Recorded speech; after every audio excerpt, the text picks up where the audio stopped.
you through this morning as pleasantly as possible. In times of COVID, it is truly a privilege to be able to welcome you all from our office here in Leiden, a heritage building and former orphanage. And today, Professor Nowak will present the findings of the UN Global Study. And Defense for Children took the initiative for this event because we would like to take a first step in the implementation of the study in the Netherlands. You won't be able to see it, but we have a full house at this moment.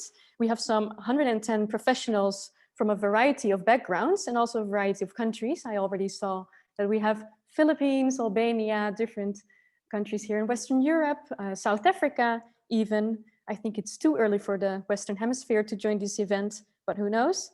But we have professionals from the Ministry of Justice and Security here in the Netherlands, from the Research and Documentation Center of the same Ministry of Justice and Security, the Minister of Health, Welfare and Sports. But we also have the Children's Ombudsman, many NGOs, including the Liliana Fund, UNICEF. We have the Better Care Network and the Netherlands Helsinki Committee today. Warm welcome to you all. In order to have a very pleasant morning this morning, please write your comments, your questions in the chat, and also introduce yourself there with your name and with your organization and maybe where you're from. That's always nice to see, as well as we have quite an international and a Dutch crowd today. Today's program consists of two parts. In the first part of the program, we will have Professor Nowak explaining the study, and we will also have our young expert Bodine sharing her experience and her recommendations. And lastly, we will have our Member of Parliament from the Green Left Party, Lisa Westerveld, responding and also accepting the study from Bodine in a virtual way. In the second part, after the break, we all need a break from our screen every now and then, we will have a deep dive into a number of subjects. Manu Krisham will share with us some follow-up initiatives in other countries that can serve as an inspiration to the Netherlands. We will hear from Professor Ton Lievaert more about the Kingdom of the Netherlands and some recommendations based on this study. And Eva Huls will do a little bit more of a deep dive even into the situation of children deprived of their liberty in the Netherlands. We will have a response of a number of members of parliament thereafter, and there will be some time for some questions and answers. Like I said, please write them throughout this event in the chat. We will take care of that and try to incorporate some of those questions throughout the program. But if that doesn't work for time constraints, at the last bit of the event, there will be due time for that. Normally, I would ask to the crowd now, are there any questions on this program? But that's quite difficult in a virtual way. So I hope that you're able to follow me or the slide that you are seeing right in front of you now.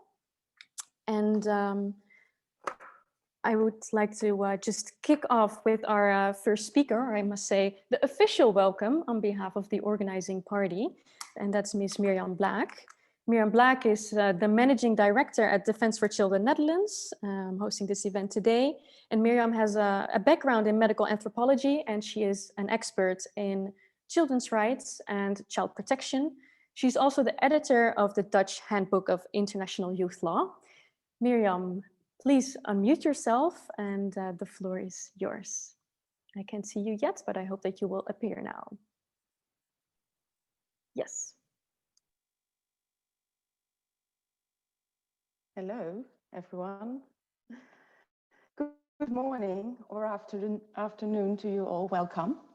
Welcome, Professor Nowak. Welcome everyone today at the Dutch launch of the United Nations Global Study on Children Deprived of Liberty.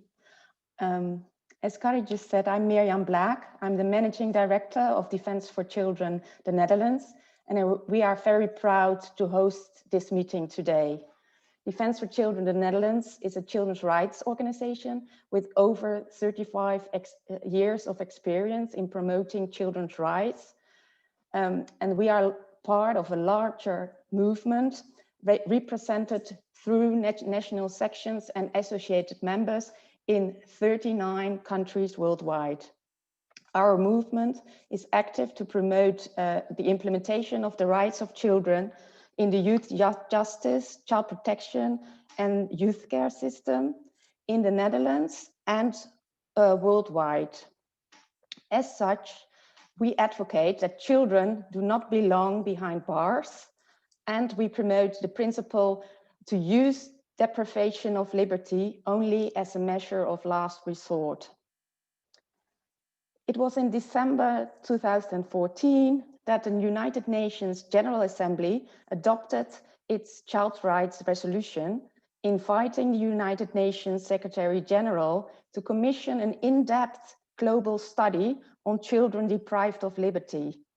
And it was on 25 October 2016 that the Secretary General welcomed the appointment of Professor Manfred Nowak as an independent expert to lead the study.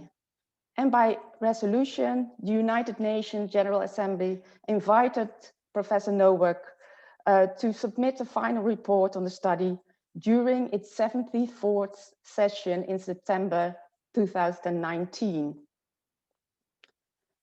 In 2013, it was Defense for Children international movement that started a campaign calling for the global study on children deprived of liberty.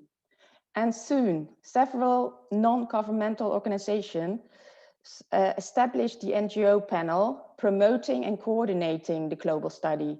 Today, 170 civil society organizations have joined the NGO panel. And this panel is chaired by Human Rights Watch and Defense for Children International. So today we will present the global study on children deprived of liberty and have a closer look at deprivation of children in the Netherlands and worldwide. In many countries, the global study appears to be a starting point for change. So in the Netherlands, many people are already aware that children do not belong behind bars. Nevertheless, for the Kingdom of the Netherlands, children deprived of liberty is still a reality. In practice, there are quite a number of children deprived of their liberty in various closed institutions. We do see that many Dutch justice and care professionals, politicians, policymakers, and NGOs share the same concern and are willing to improve the situation for children.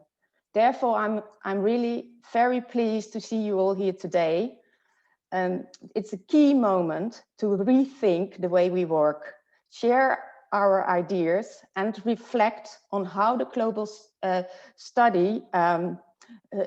study's recommendations could inspire all of you to prioritize and further reduce the number of children deprived of liberty. So the main topic of this meeting will be on how to implement and follow up on the recommendations in the Netherlands. So I'm very proud to present to you our two international guests.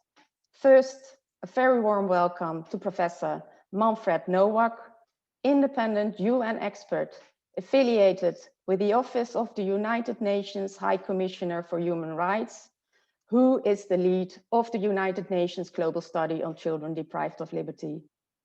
Second, Mr. Manu Krishan, Global Study Program Manager at the Global Campus of Human Rights, who is working with many countries on the follow-up of the global study.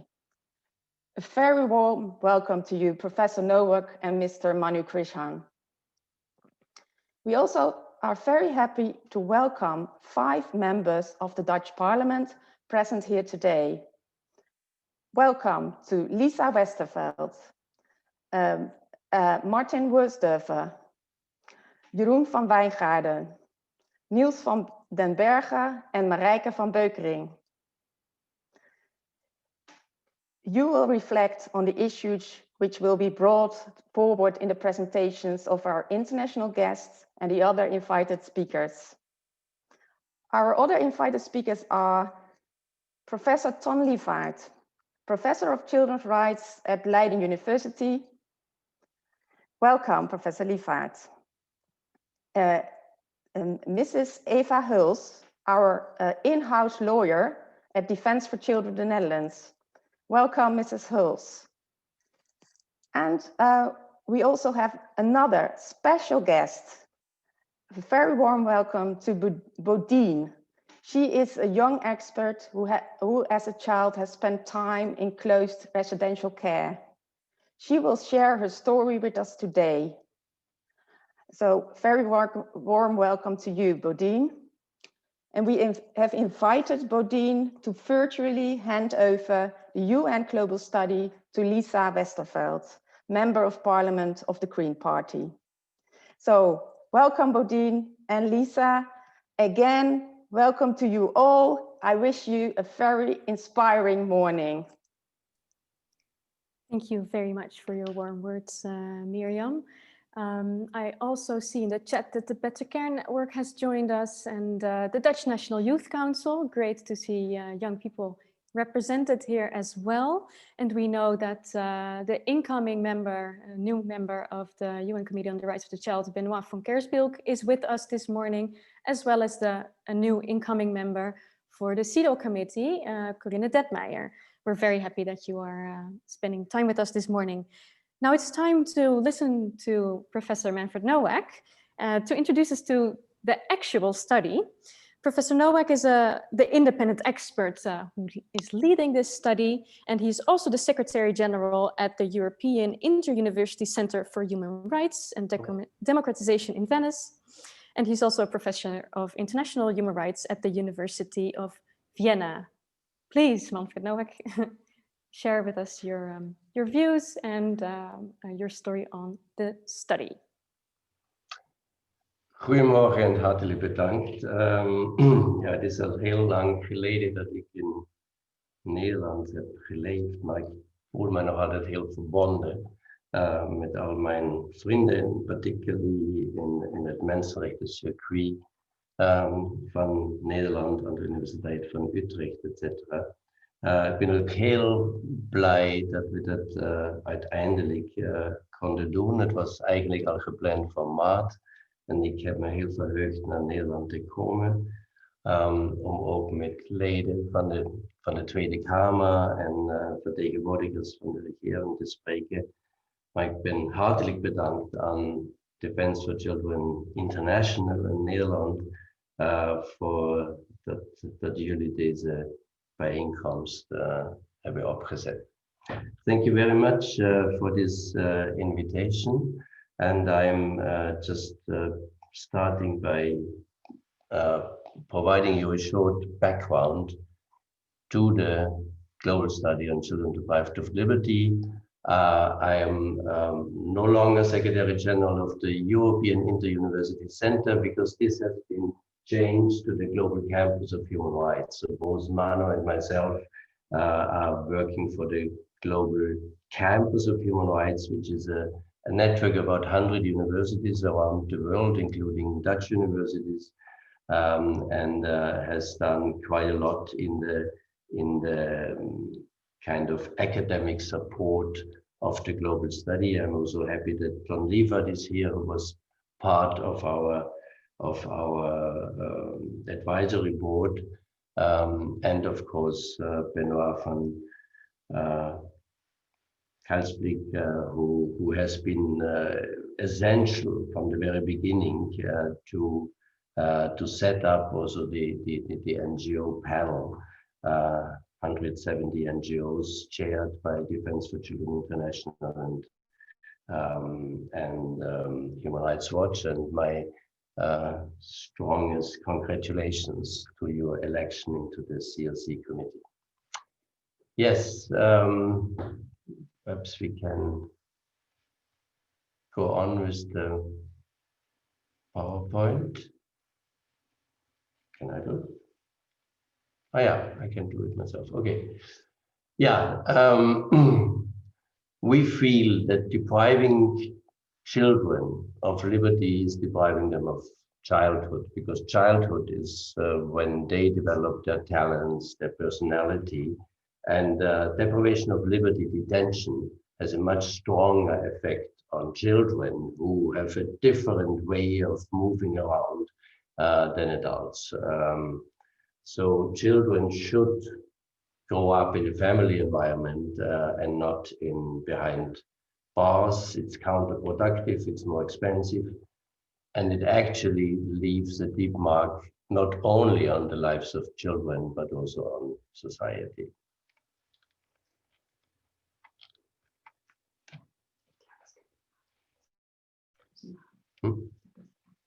Yeah. We heard already that this is the third in a row of global studies relating to children. Grasa Michel in relation to children in armed conflict in '96, Paulo Sergio Pinheiro on violence against children in 2006. And this is a direct follow-up because we feel that violence against children is strongest if they are deprived of liberty. So that's why the Committee on the Rights of the Child, NGOs and others really lobbied for a third study. And in 2014, the General Assembly finally invited the Secretary General, Ban Ki-moon at that time, to commission this global study. I have the honor, having been appointed as independent expert, leading, but really leading means it is a joint exercise of so many different stakeholders.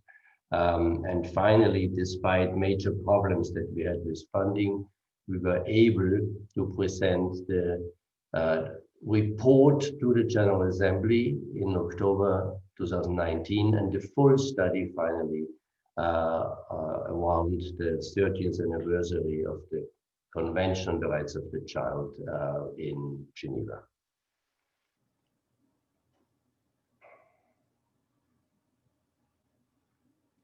Why do we need it? The Convention on the Rights of the Child is very, very clear. Deprivation of liberty can only be a measure of last resort, and that means only exceptional, if it's absolutely necessary, and then only for the shortest appropriate period of time. Now, reality looks totally different in so many different facilities in the administration of justice, migration-related centers, all kind of institutions, etc. Millions of children are deprived of liberty, but we simply didn't know. There were no reliable data. UNICEF usually talked about 1 million children, but that referred primarily to prisons and pretrial detention. And that was one of the main reasons also why we needed this global study, to really collect data from governments and from UN agencies, civil society, etc.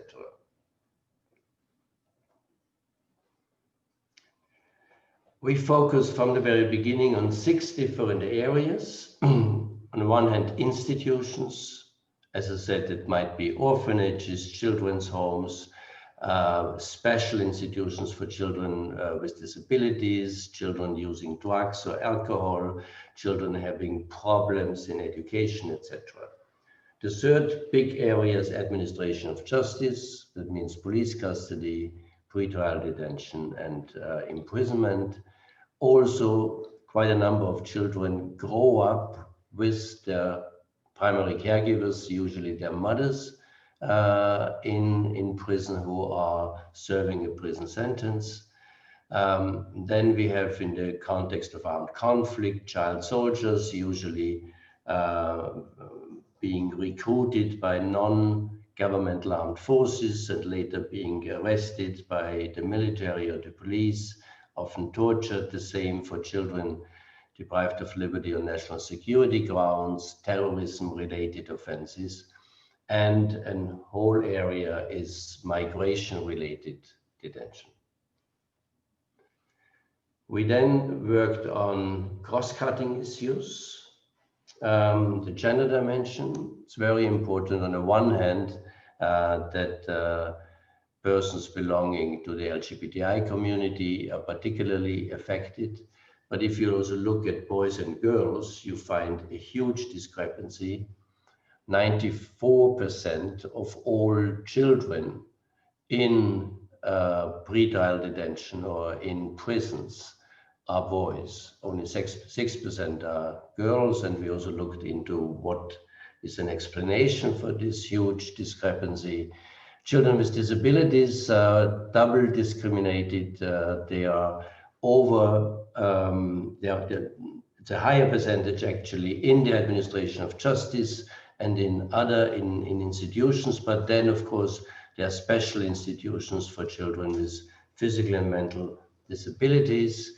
With the help of the University of Melbourne and the World Health Organization and others, we had a very, very detailed study on the impact of deprivation of liberty on the physical and mental health of children by reviewing thousands of peer-reviewed articles in medical and psychological journals.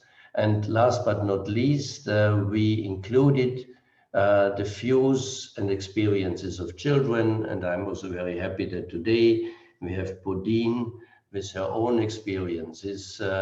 We interviewed about 274 children in 22 countries to really get their experiences, their views, but also their recommendations, what needs to be done.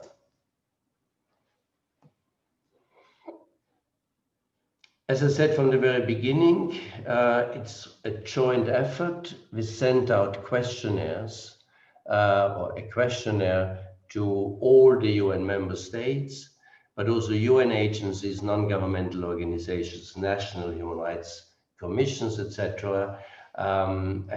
We got quite a number of replies, of course, not in relation to all states. So we needed to collect data also from other official sources and partly also peer-reviewed journals. There are a couple of countries that provided financial contributions, but at the end of the day, this was not sufficient to really carry out the global study. So we had to rely on private foundations, and I'm very grateful to two major foundations who helped us to actually finalize the study, but also start a follow-up process towards implementation. The UN established an interagency task force. The two special representatives of the Secretary General, on the one hand on children in armed conflict and violence against children, were very instrumental, and the one on violence against children leads today the task force. But then all the major agencies of the UN, the High Commissioner for Human Rights, High Commissioner for Refugees, UNICEF, the Office for Drugs and Crime in Vienna, the International Organization of Migration, WHO, and of course the CRC committee that played a very important role, partly also within the advisory board with really high-level experts from around the world, and Skelton from the University of Pretoria, member of the Committee on the Rights of the Child, is the chairperson of the advisory board. I said already 170 NGOs and many academics being involved, primarily from the Global Campus of Human Rights, including also students who wrote their master thesis on a specific aspect of the global study. The Ludwig Boltzmann Institute of Human Rights in Vienna was coordinating then different research groups that were addressing the 6 situations in the 4 cross-cutting areas.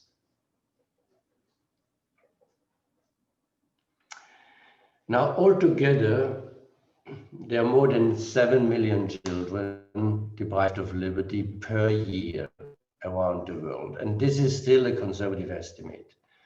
The biggest amount are 5.4 million in all kinds of institutions, and it's not necessarily that these are based on a decision by a court or administrative agency, because many children are, for instance, children with disabilities. They are placed by their own parents or other caretakers, often also in private institutions, but still necessarily there is a certain government responsibility for that. So that's why we included them. And the number of 5.4 million is lower than the 8 million that was still mentioned in the report of Paulo Sergio Pinheiro. So the deinstitutionalization had already a certain positive effect. The same is true for the administration of justice. When UNICEF talked about 1 million children in prisons and pretrial detention, we only felt that we have hard evidence of about 410,000. So again, I think because of child justice and diversion methods, the number might have been reduced. But of course, UNICEF did not count the roughly 1 million children in police custody that we had to add, and that is an assessment based on the information that was available to us. Similarly, 330,000 children, whether they are unaccompanied children or with their families in immigration detention, is again a conservative figure where we have scientifically based evidence. The real number is probably higher. Armed conflict, the 35,000, many of them also at the time when we finished the study were still detained in the north of Syria or in Iraq because of their affiliation in one way or another with ISIS. Also national security, the 1,500 are a conservative figure in a couple of countries where there are no armed conflicts ongoing, including in European countries. And then about 19,000 are children living with their mothers in prisons.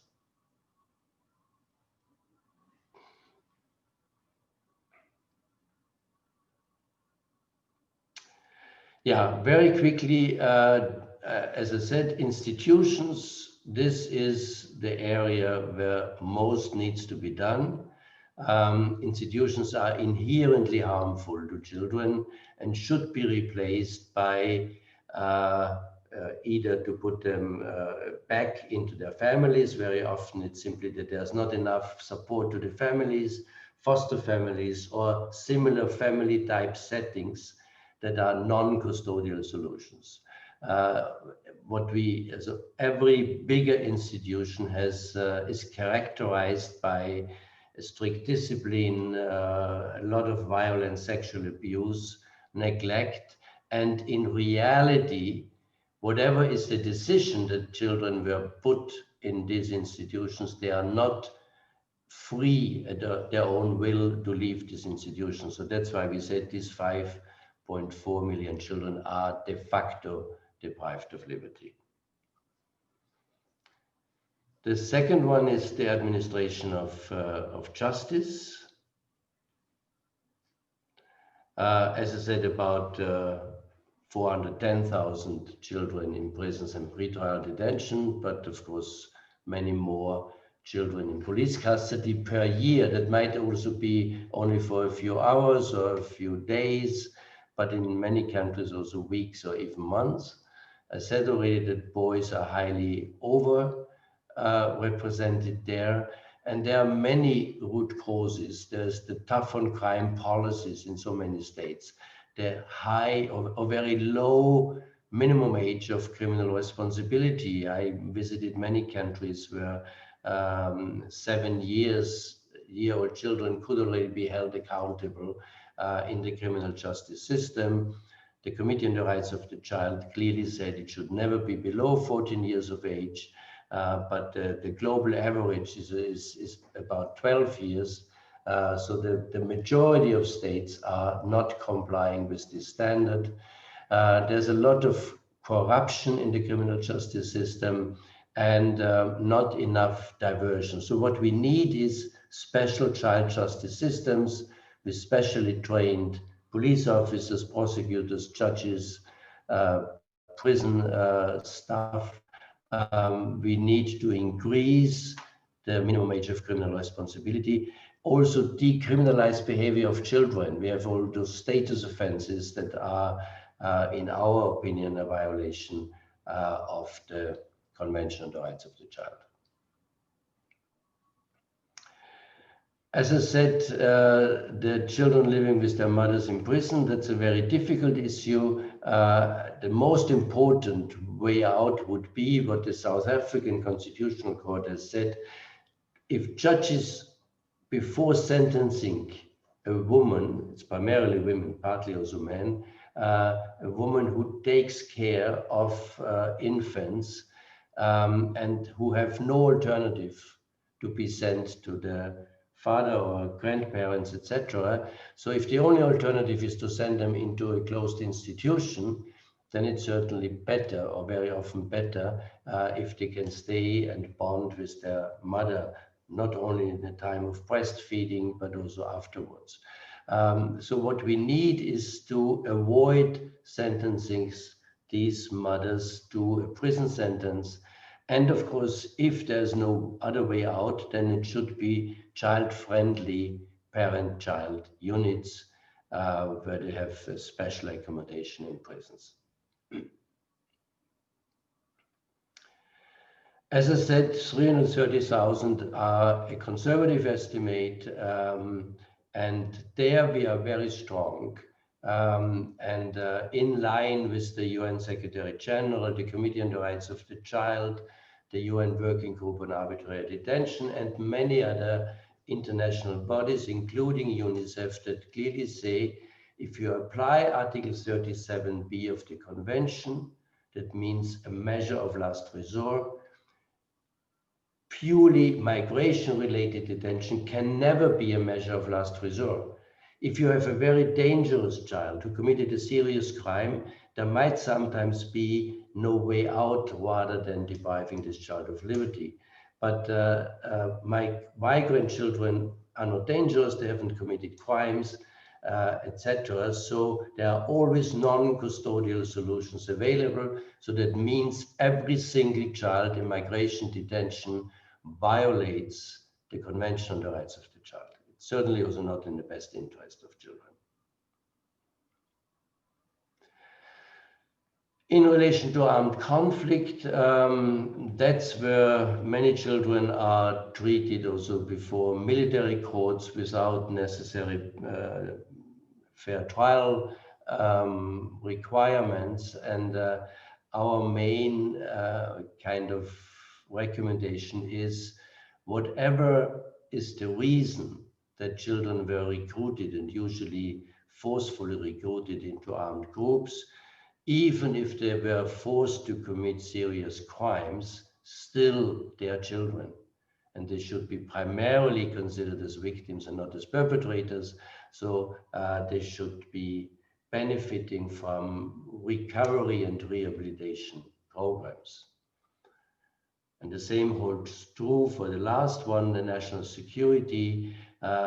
In relation or in reaction to 9/11, many states, including European states, have developed fairly strict anti-terrorist laws, national security laws, sometimes where apology for terrorism already constitutes a crime. And again, if you're talking about children, then again, they should be primarily seen as victims and need to be de-radicalized rather than be put into detention.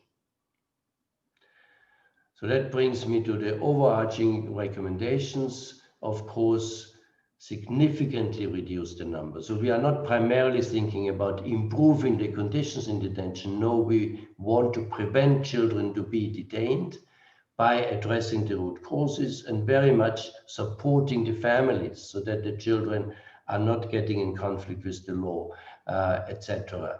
Detention is a measure of last resort, and of course also listen more to the children. One way is the individual complaints procedure before the Committee on the Rights of the Child, have in the national preventive mechanisms under OPCAT child-specific experts, and really visit regularly all places where children can be deprived of liberty, educate all professionals dealing with children in such a situation, and most importantly, we need better data collection on an annual or biannual basis, that all states really provide the necessary data so that we can see also in the long term whether there have been improvements or not. There has also been progress achieved. That was also part.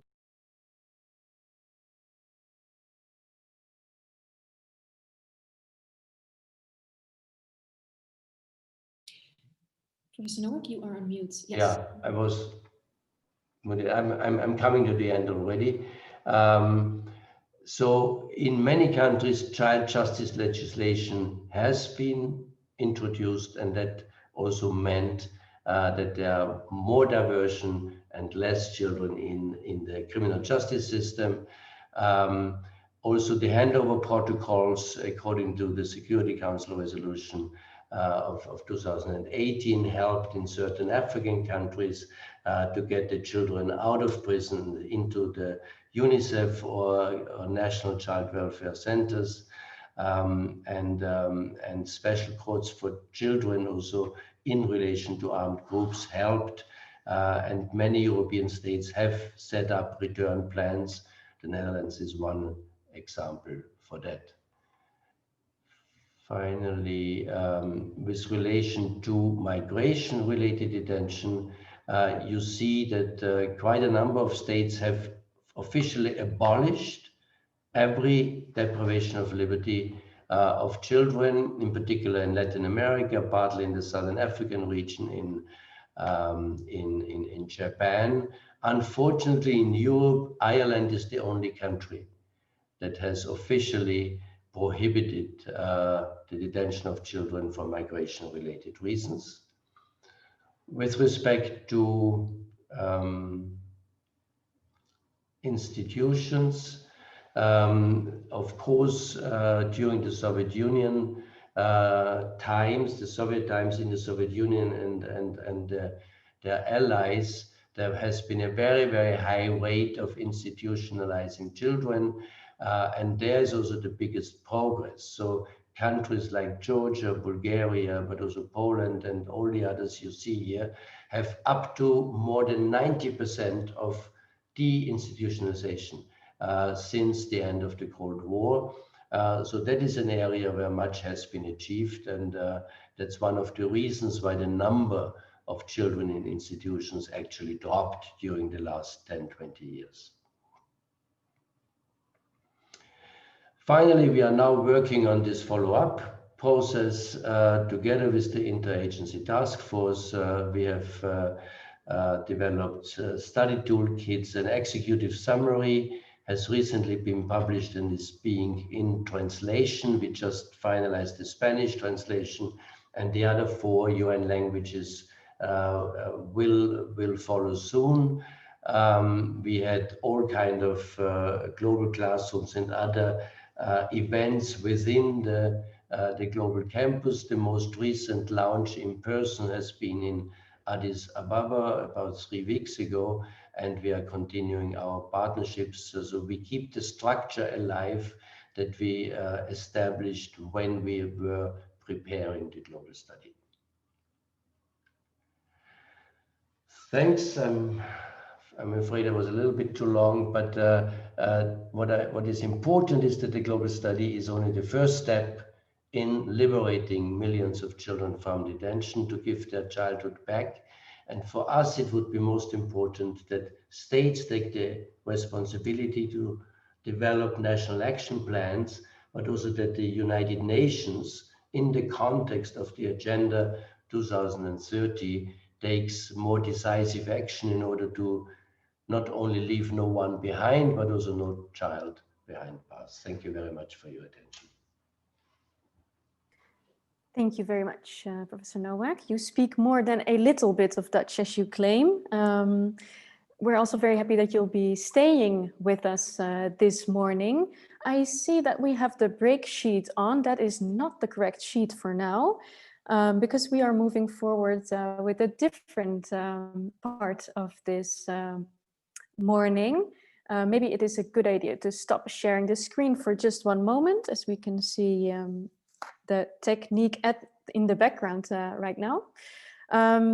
Thank you very much, Professor Nowak, for setting the scene and for elucidating the enormous scope and background of this study. It's truly a global and tremendous effort from both your side as well as your team and all the other actors involved that you have also mentioned.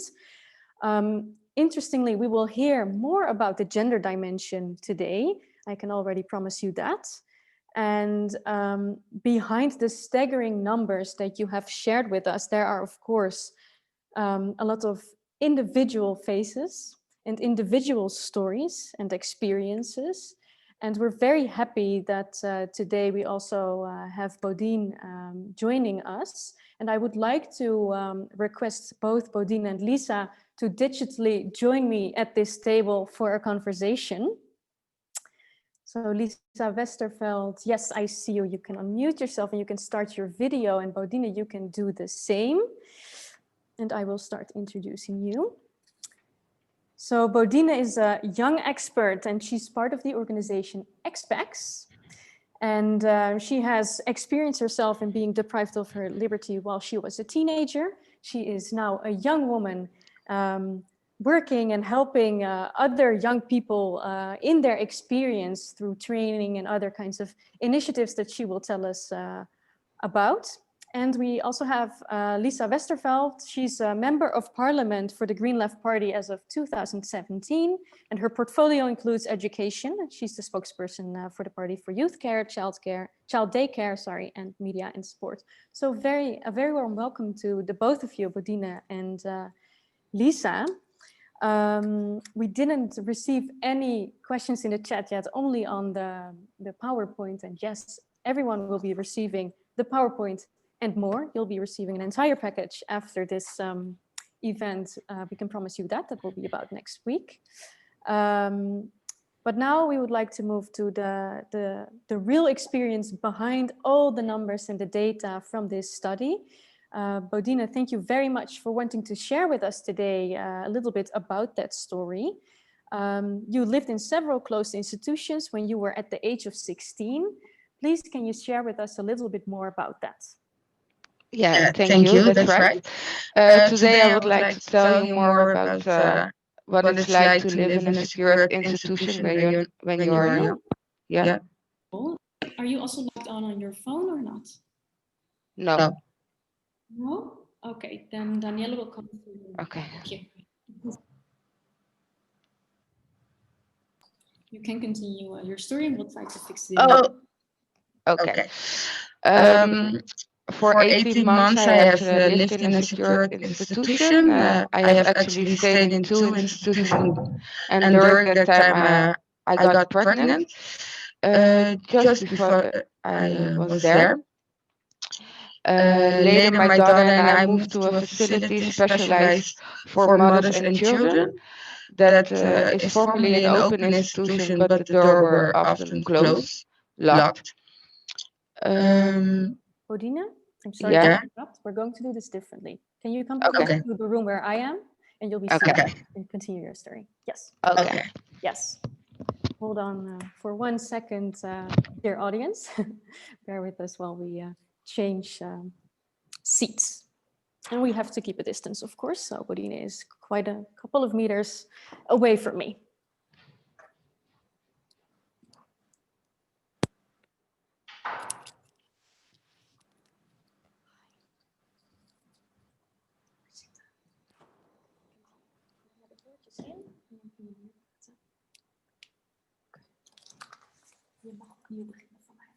Okay.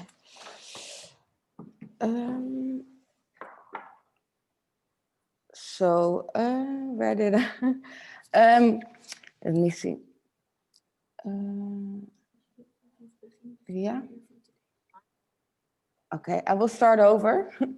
So today I would like to tell you more about what it's like to live in a secure institution. I've actually stayed in 2 institutions, and during that time I got pregnant. Just before I got there. Later, my daughter and I moved to a facility specialized for mothers and children, and that's formerly an open institution, but the doors were often locked. at the age of 16, I became pregnant. Later, this appeared to have happened on the day before I got arrested. I didn't know this right away. I found it out 2 months later. And first I was in shock, but I immediately know that I would want to keep my child and take good care of her. Not everyone was in favor of my decision. My family guardian at the time told me that if I would want to keep my child, she would take her away and I would never see her again. So that was very hard for me. And I also didn't receive any proper care during the time I was in secured care. There was no one who could tell me what to expect becoming a mother. I had to make phone calls on my own to secure myself for a place for me and my child in the facility for mothers and children.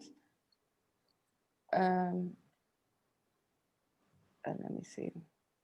In the secured institution were many strict rules, as well as my freedom was very limited. Yeah. Thank you, Bodine. And I'd like to ask you a question. How were you affected by this period in your life, being deprived of your liberty? Can you tell us a little bit about that?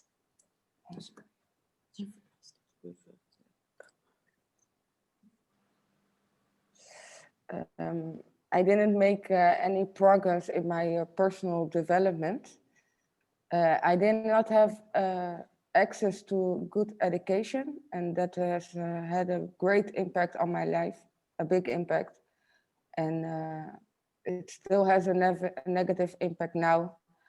I still have to deal with the consequences, and I probably will for the rest of my life.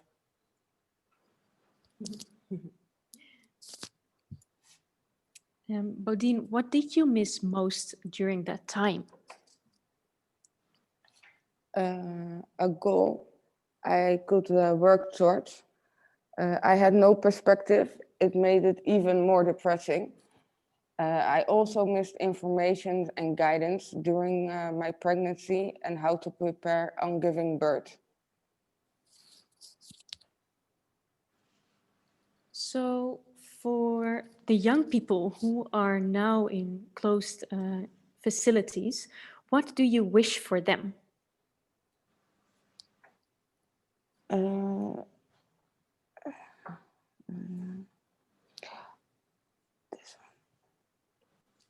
When children are just locked up, their development stops. At least that's how it feels for me at the time.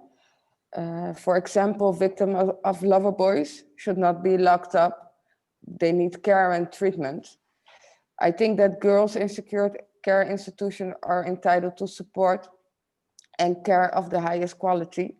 For example, employees of specialized organizations such as CIRES or VN.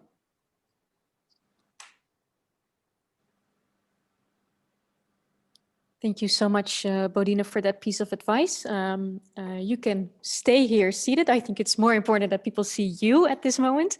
And I will make sure that the audience can hear me like this. So I will give a little bit more of a response. Your story really demonstrates how important it is that we are here today to discuss this global study. And it is time now for you to digitally hand the global study to Member of Parliament Lisa Westerveld. I see that my colleague is running now from the other desk to get the study. A little bit of improvisation, but that's all right. And maybe in the meantime, Bodine, maybe go ahead and tell us what you wish Lisa and others will do with this global study.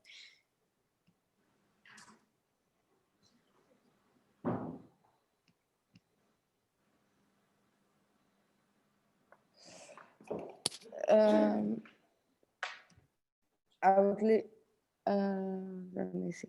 I'm sorry, this is the first time I'm telling my story in English, so don't mind me. You're doing great. Okay, thank you.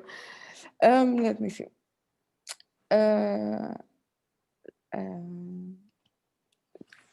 Is this right? Yeah. That is why what's that here? That's why I advocate for the development of a program for girls in secured care facility. It's important that they can work together with girls like me. We share the same experience and I understand what is going on in their lives. The program will pay attention to sex education and certificate training. I challenge all secured care institutions to tackle this problem with me. So I think now you can hand over the study to Lisa digitally. Maybe you can show it.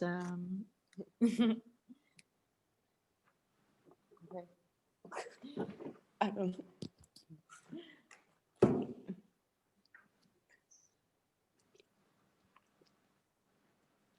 Dat gewoon zo zeggen. Okay. It's so good to know that there are so many people today, and also a member of the parliament. I have been living on my own for some time now. My daughters and I are doing well.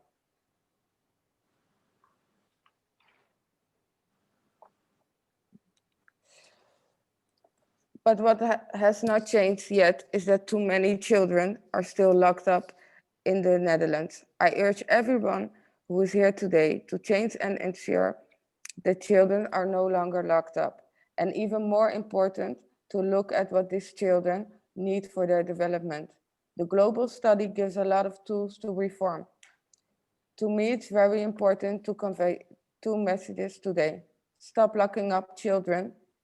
If there are concerns about children, offer care and places to live with access to good education and guidance, and specialized help for problems that children and families face. And I would kindly ask you to pass this on.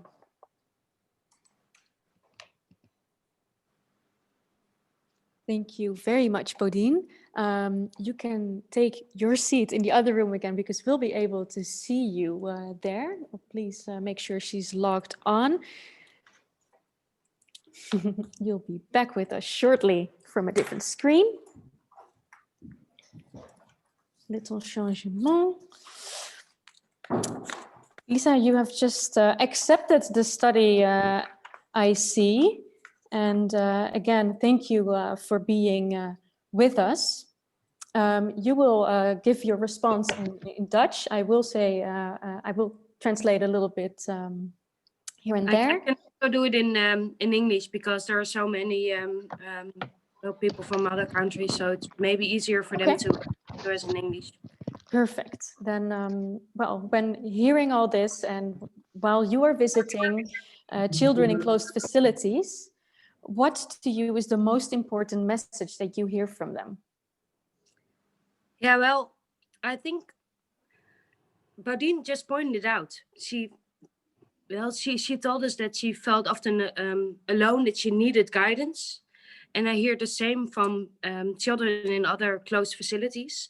And I first want to thank Bodine for sharing a story, because I think it's so important that people like her, that they help us, that they tell their stories, and that they share their experiences with us so that we can learn from them. And that's the same. Well, also, the professor pointed it out, that it's important to listen to children and to learn from them. And I really want to thank Bodine for sharing her experience and telling us that we have to invest in children. And I hear the same stories from children who are now locked up behind bars, that they feel alone, that they're fighting to go back to their parents. And I think it's important that we hear them. Thank you very much, Lisa. And I see that Bodine has an entire fan club in the chat. Maybe you want to have a look there, Bodine, because everyone is giving you compliments for sharing your story and doing that in English as well, and with some technical hiccups, of course, even though we practiced this many times. So thank you again. Lisa, what would you like to see different for children in closed facilities, let's say in the next 5 years from now? Yeah, well, to be honest, I hope in 5 years we don't have them anymore. But that's maybe this dream is maybe too big. I think in 5 years, if we still have those closed facilities, it's important that they feel like home for children who are living in those facilities. That they get education over there, they get guidance, they get love, they don't feel neglected. I think it's really important that those facilities feel like a second home, let's say that, a second home for children who have to live in those closed facilities. And to you, what recommendations from this global study do you consider important for the Netherlands to follow up as swiftly as possible? Yeah, there are a lot of recommendations who are really important. But I think I want to point at one, and that's guidance and education. As you told the people here before, I'm also the spokesperson for education, and I see how important education is for children. I know that a lot of children who are behind bars, that they don't get the education they need. So I think it's really important to invest in education to help also the children who are living now behind bars, when they get out, that they can live the life they want, they can start a family, go to work, and invest in more, like to invest more in education is really important to achieve that. And maybe there's a second one. As Professor Nowak also pointed out, it's important to support families. And we can also in the Netherlands, well, when for example, there's violence in a family, really often, the government decided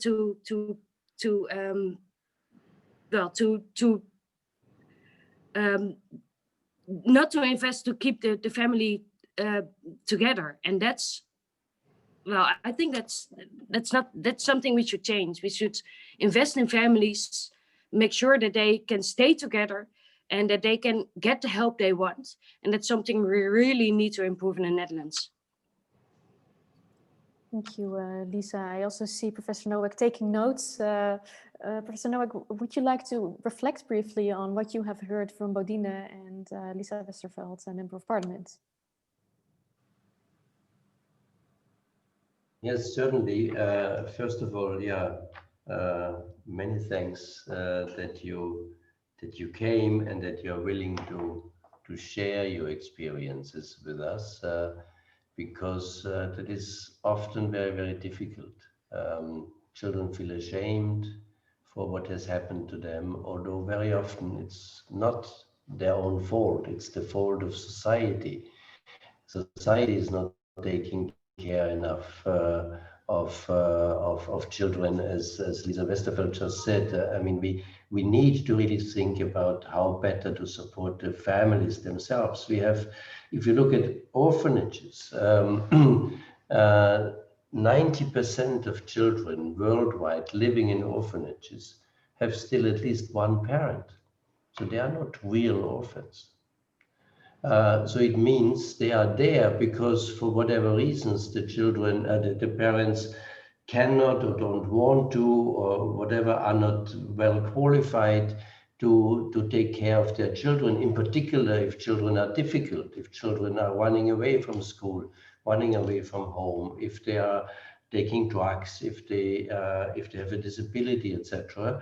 And again, if the child welfare system is really supporting them, then you might prevent that. And many children, I mean, I understood from Bodine that you were already older when you actually were placed in this institution. But I have been speaking to so many children who already spent most of their childhood. They started in an orphanage for whatever reason.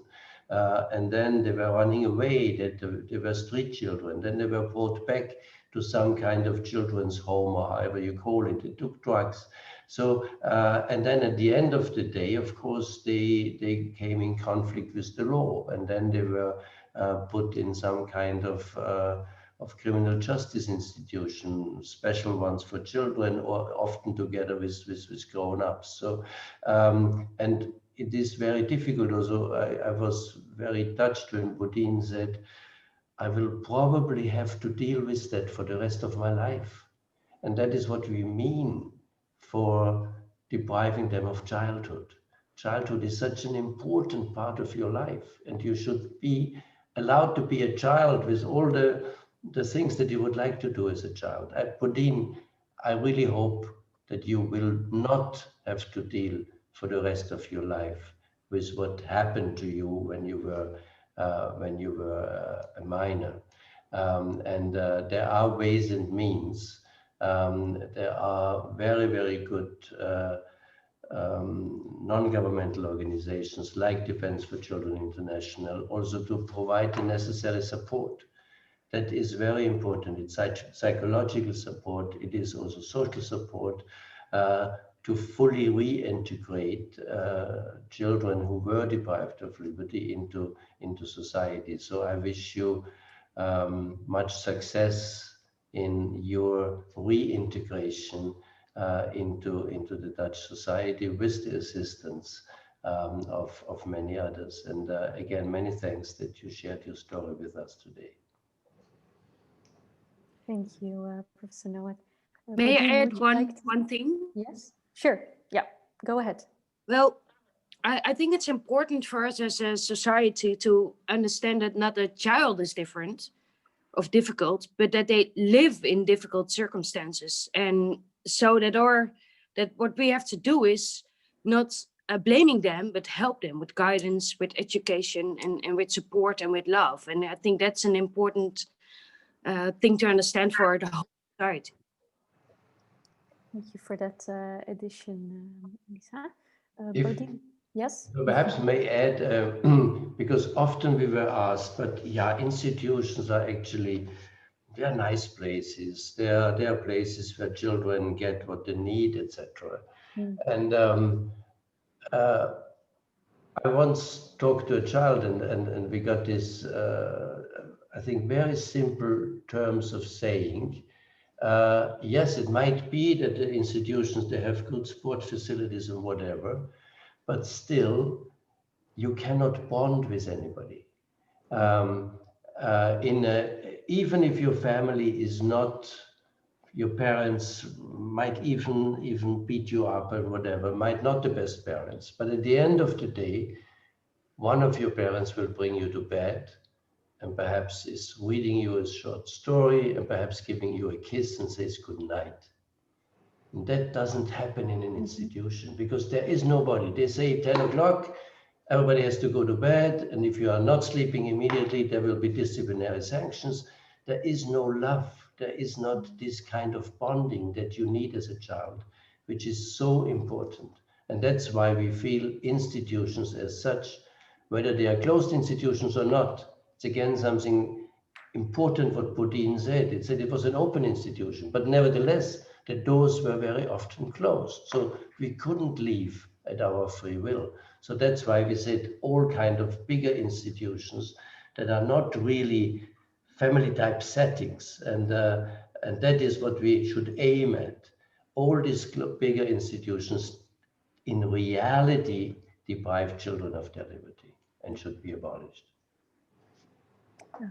I would like to ask Bodine if she would like to respond to this or say anything as last words before we wrap up this part of the program in Dutch or in English. Would you like to say something still? Can you hear me? Yes, a little bit double, but let's see. Okay. I think it's very important to stop locking up children. And I think okay, I will do it in Dutch because otherwise it won't go so. Okay. Ik denk dat het heel belangrijk is om er gewoon mee te stoppen. Op lange termijn zullen die kinderen er altijd last van hebben. Even een snel voorbeeld. Ik heb bijvoorbeeld een programma ontwikkeld en daar heb ik een pilot gedraaid in het Schakenbos. En daar zag ik bijvoorbeeld meiden vanaf 12 jaar tot en met 18 jaar En dan zag je een meisje van 12 met make-up op haar gezicht, die eigenlijk meepraatte met de oudere meiden, maar daar helemaal geen verstand van had. En uiteindelijk moest ze naar bed, een uurtje eerder, en ging ze slapen met een knuffel. En dat was voor mij een eye-opening dat ik dacht, mijn dochter is 12. Ik kan me niet voorstellen dat mijn eigen kind zo naar bed zou moeten gaan. Ik denk dat als wij stoppen om te kijken naar dat soort kinderen als een cliënt of als een probleemgeval, maar echt zien van dit zijn gewoon kinderen, dit had ook mijn kind kunnen zijn. Ik denk dat we daar al hele grote stappen in maken. I'll quickly try to translate that. You said we need to stop incarcerating children because there will always be long-term negative effects for these children. And you shared your experience that you've developed a program, an intervention, and you've done a pilot in a facility for girls, and you saw there how young girls, age 12, were imitating older girls by wearing makeup, and later on they had to go to bed earlier than the other girls, and you saw that the little girl was just holding a teddy bear to go to bed with, and it reminded you of your own daughter, and that you said a child should not go to bed like that without love, like Professor Nowak was also indicating. And you said that we should stop seeing the child as a problem, and we should stop these practices. That's more or less, I think, what you have said. I see you nodding, so I think I covered well. We've learned about the study, the real life impact deprivation of liberty can have, and we have offered this study to our Member of Parliament, Lisa Westerveld. It is time, therefore, now for the break. The break will be a slightly bit shorter than 10 minutes. It will be 5 minutes. I hope that that is just enough time for you to grab a coffee, check on any messages that you have missed. And I hope that you'll be back with us therefore in 5 minutes, which is 10 to 11 Dutch time. Because after the break, we will do a deep dive into the situation in the Netherlands, talk about follow-up, and have multiple experts discussing this theme further. And there will be room for questions then as well. I thank you very much. And I thank Lisa Westerveld particularly very much because you're not able to stay with us for the remainder of the program, I understand. So we thank you again for your presence this morning, for sharing your insights and for showing your commitment one more time for children and children's rights. And we'll definitely keep in touch with you on this subject and on other subjects. So thank you very much, everyone, and see you in 5 minutes.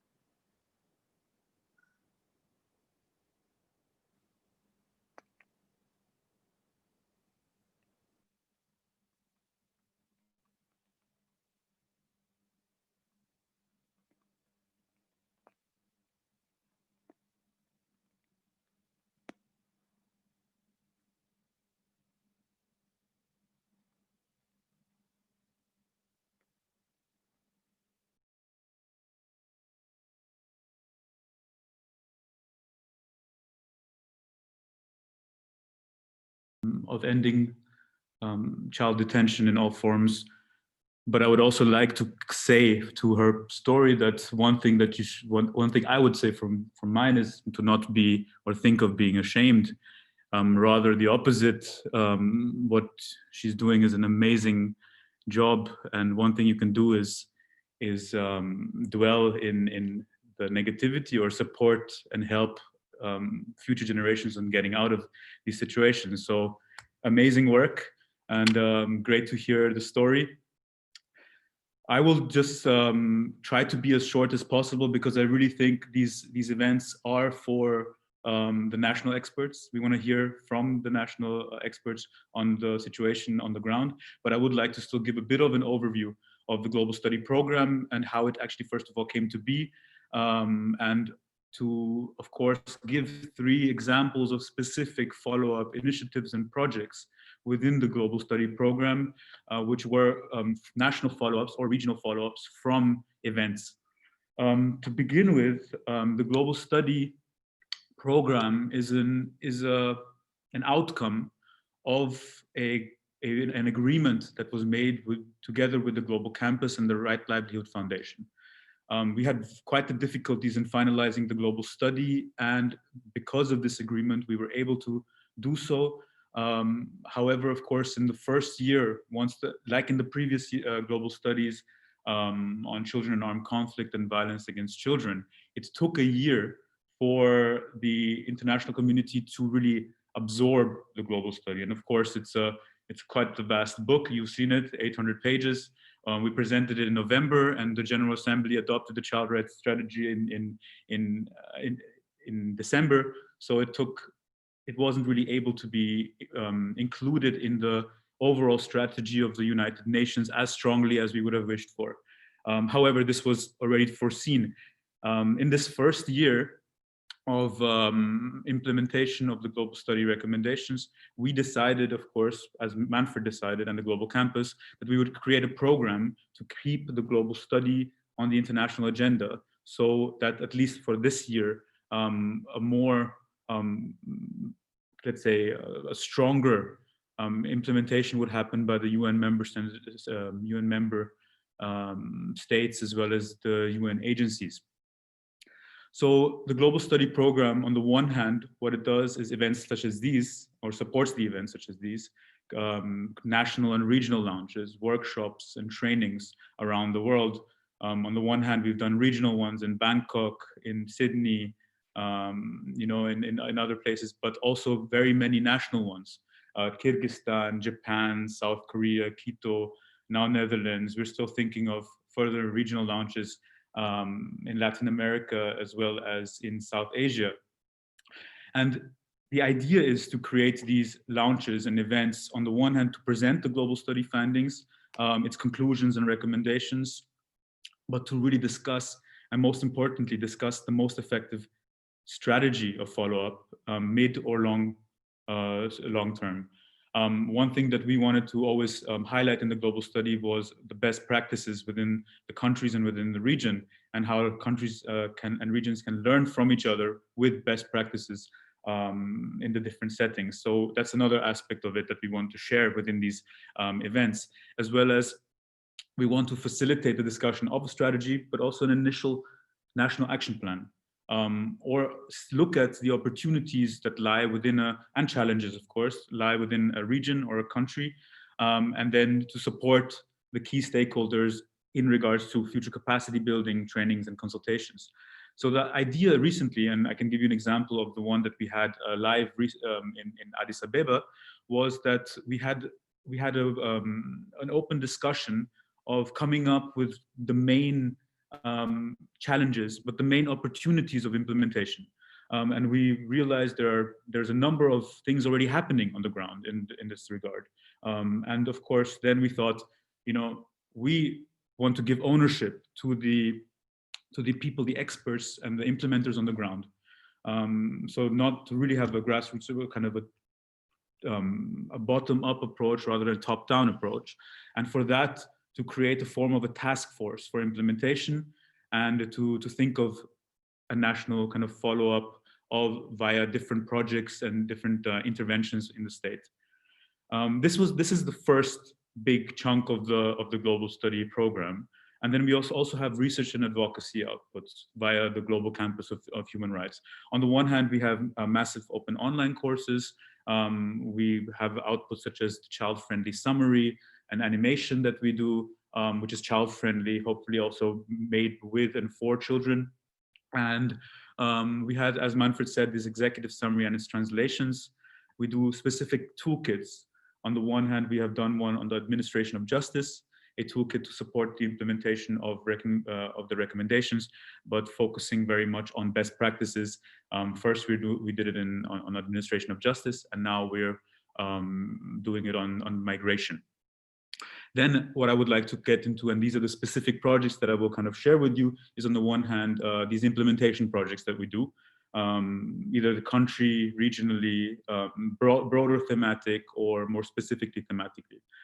The third objective of the global study program is to maintain and build the global study network.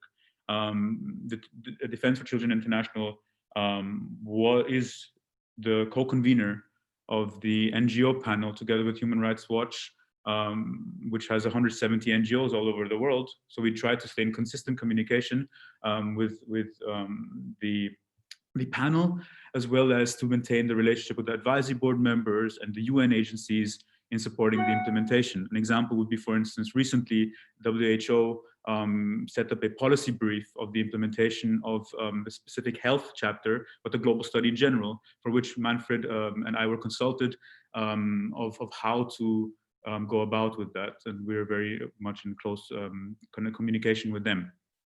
So these are the three kind of pillars, let's say, of the global study program. And within the second pillar, as I had mentioned, there's the research and advocacy outputs, and there are projects, specific projects. One project that would be thematically broader, but country specific, is a project on personal liberty of children in Austria. So what it does, it's mainly for achieving impact through a comprehensive national follow-up of the UN global study in a more holistic way. And the project aims to increase the level of protection of children's rights by identifying specific alternatives to deprivation of liberty of children and possibilities for their replacement into different more improved sectors. For this purpose, it develops a targeted intervention program, specifically on the three main kind of areas, which are criminal juvenile justice, migration-related detention, and institutional care, in particular in regards to Austria. So this was a project that is done by the Ludwig Boltzmann Institute as a direct national follow-up to the presentation of the global study, which we presented right after we had done it in Geneva. And it is a pilot implementation project, which is hoping to improve, the situation, but also to use it as a project that can be in the next few years done in other countries. Of course, in this case, it would be in Europe. So this one is thematically broader and country specific. The second one, which is very much, rather than holistic, it was thematically specific, but also country specific. And it was very much opportunity based. What we had done is we had a regional launch in South Africa, and the project itself is called Creating an Independent Oversight Mechanism to Reinforce the Rights of Children in Secure Centers in South Africa. So why I call this opportunity based is because what had happened is South Africa had ratified the optional protocol on the Convention Against Torture, and which foresees the creation of an independent oversight mechanism, as Manfred had said before, which is a very important kind of hook to consider. And in this case, we support that the mandate would be opened up, and that it would extend to children in secure care. So it was a direct national follow-up, and it was simply because it was a response to the global study, and which was presented, and this created this process then where we worked with Anne Skelton from the Committee on the Rights of the Child in creating this project, which would support the kind of national preventive mechanism and oversight mechanism and open up the mandate. And thirdly, which is thematic specific, but regionally broader, and is a multi-country project, is the practice exchange of deinstitutionalization for children with disabilities in Eastern Europe and Central Asia. So what it does is it broadens the empirical knowledge and skills of staff and professionals in Armenia, Ukraine, and Moldova and Tajikistan. And what it does, it looks at best practices in the region. In this case, we had identified some very positive, promising practices in Bulgaria and Georgia, which then would support this kind of process to build capacities, but also to share practices with countries of the region. So this in general is, 3 different projects that have kind of a different focus, either thematic or country specific or regional, that the Global Campus has implemented based on these type of national launches that we've had, national and regional launches that we've had. So the idea, of course, is not just to simply have this national or regional launch and then the discussion is over, but to really use this opportunity as a stepping stone to get the right and the right opportunities together to really support the implementation of the global study recommendations. Thank you very much. Thank you very much. And yeah, thank you very much for sharing with us like what is next after the study. That's very useful. And also this global overview and of the different regions, what is happening, what's going on. That's very useful for us, I think, in the Netherlands to learn from. And I understand that vice versa, for you, it's also very useful to be part of these kinds of discussions. So you can take that on in your global programming and advocacy. So this is a useful exchange, I hope, and I hope one that we can also continue in the coming years. I don't see any questions yet in the chat. Please, everyone in the audience, feel free to put down your questions in the chat, any questions you may have. And please let the world know that you are here as well. If you'd like to tweet or post on any other kind of platform that you're on, that's very welcome. The hashtag is in the chat, and also feel free to tweet or Instagram towards us at Defense for Children, so we can like, endorse, retweet you right back. Thank you very much, Manu. You'll be staying with us throughout the program. That is great. We will, however, close your video again. It's just, it's not really nice, but there's no other way because we will be moving on with Professor Ton Liefvaart. So I hope we can do the digital changement at this digital table right now. Thank you, Manu. And I'm hoping that Professor Ton Liefvaart will joining me any second now. Yes, there he is. Perfect. Professor Ton Liefvaart is Professor of Children's Rights at Leiden University, just a couple of minutes across from our office. And you are also a Vice Dean of the Leiden Law School. You're a substitute justice at the Court of Appeal in The Hague and a member of the Council for the Administration of Criminal Justice and Protection of Juveniles. Today, you will provide us more of an international context, or you will use the convention to interpret the Dutch situation or and indicate the relevance of the study for the entire kingdom. I see your PowerPoint on my screen now. I do not, however, see you anymore. Yes, I see you now as well. So if both you and your PowerPoint are ready, feel free to start your presentation. All right, thank you very much, Carrie, for introducing me. It's a pleasure to be here, and it's also a very good opportunity. I think the challenge for us from the Netherlands is to use the study to really develop ourselves further along the lines towards less children deprived of liberty within the kingdom. So I also see this study as an important starting point for more priority towards this particular group of children, and also for more concrete steps to change the practices we see in our countries. It was a great pleasure to be part of the advisory board, so and also the initial steps taken by the large and important civil society community. And it would be very important also to follow up. And if we can do anything to assist from our side as the University of Leiden, we would be more than happy to do so. Because we really think that this is an important topic, not only for the Netherlands, but also for the global community. I would like to make 3 observations, 3 key observations in my view. So if we could go to the next slide. The first observation is that this global study bears relevance for all countries in the world, but that definitely includes the country within our kingdom. The global study is following up on 2 other major studies, and it has relevance for children across the globe. But this is not the study relevant for other countries. This is not the study for the other part of the world, or for the global south, or for the developing world. This is a study that is also about us. And that's why it's so important that we start to talk about the study and we start to use it also in relation to the specific context of the Netherlands and also the Caribbean part, because that is extremely important. When we talk about deprivation of liberty of children, we need to talk about all countries within our kingdom and not only the European part. Throughout the kingdom, children are being deprived of their liberty as we speak, and this is not an anomaly.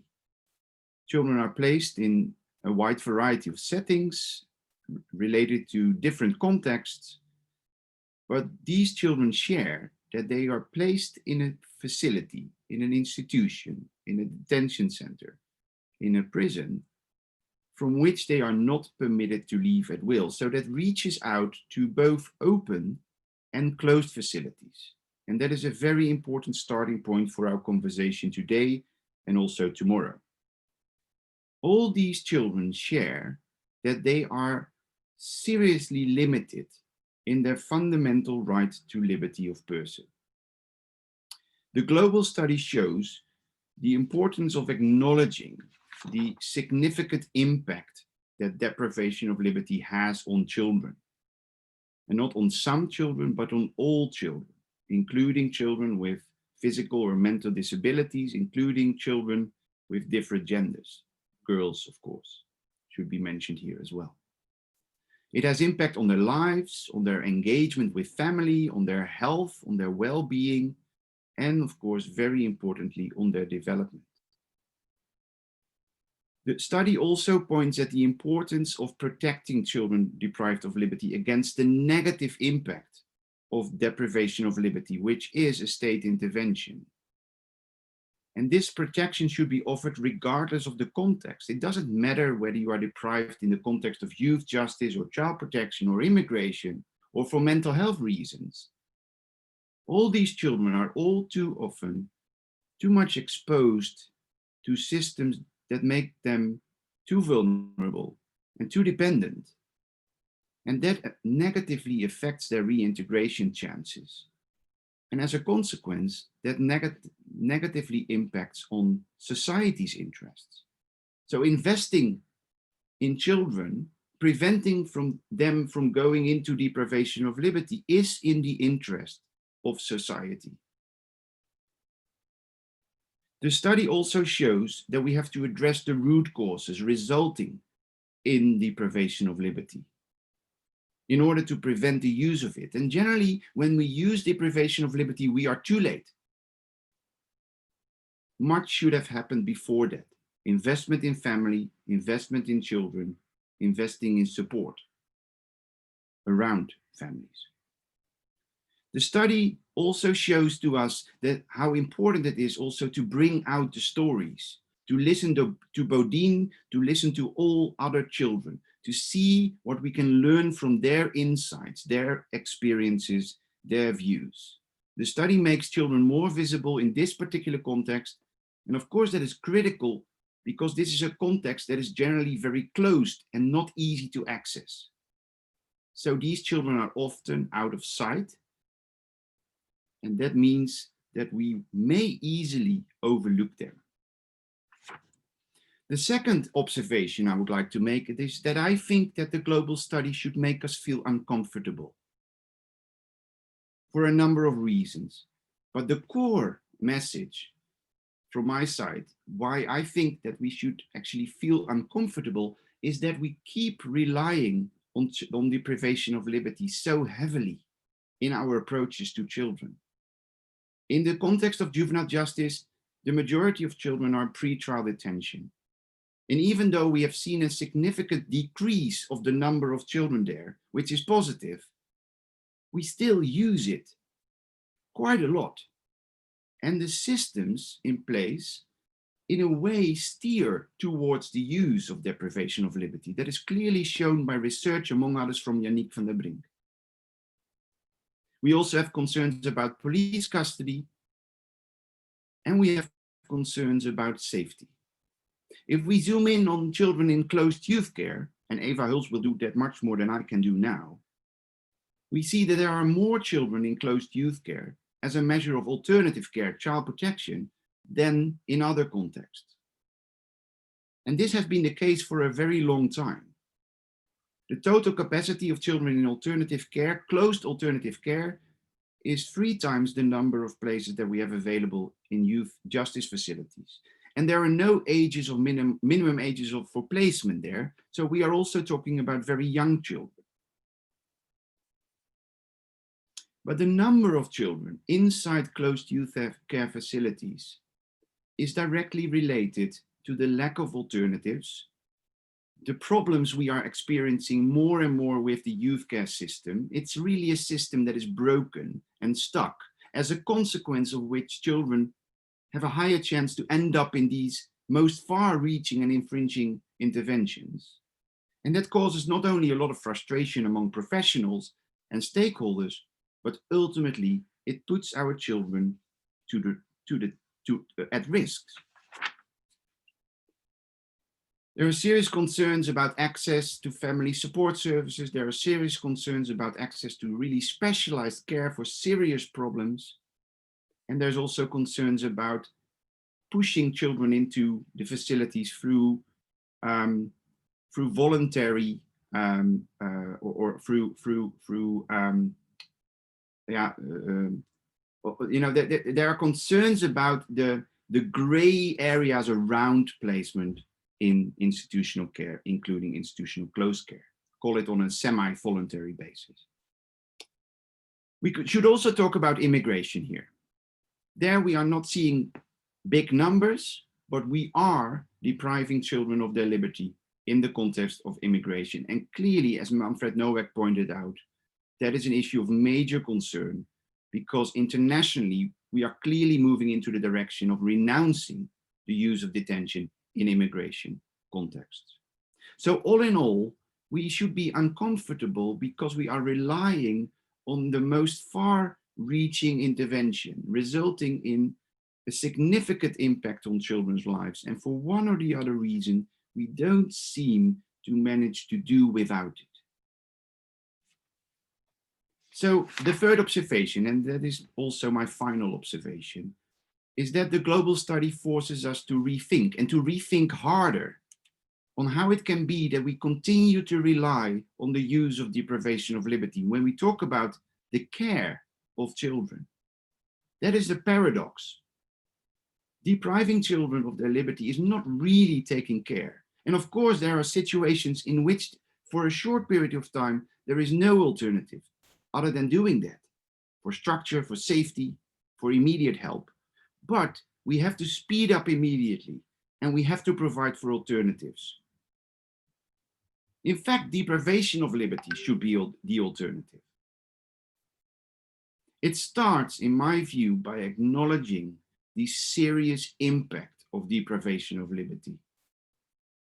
And we can do that by bringing out the stories of the individual children and making them more visible, which also comes, I think, with an invitation to think more creatively about how we can do without deprivation of liberty. We not only have to rethink the way we treat children in this context, we also have to act accordingly. And therefore, I would like to close by pointing at 2 recent developments. One is the harmonization of the legal protection, the legal position of children in institutions. That legislative proposal is at the moment at the table, and I think we should carefully look into this legislative proposal, because I don't think it is actually sustainable and good. So we need to rethink that too. And secondly, I think we have to, together with young people who have experience in the system, like Bodine, we have to make sure that we become more creative in our solutions, or as Young in Prison calls it, we have to be creative in order to liberate. So with that, I hope that this study is for us a starting point to talk about deprivation of liberty, but also to change the way we work with it. Not only in the European part, but also in the Caribbean part of our kingdom. Thank you. Thank you very much, Professor Lievaert. I see a thumbs up from Manu, and I see something happening in the chat as well. People are complimenting you on your presentation. Questions are also possible to submit still.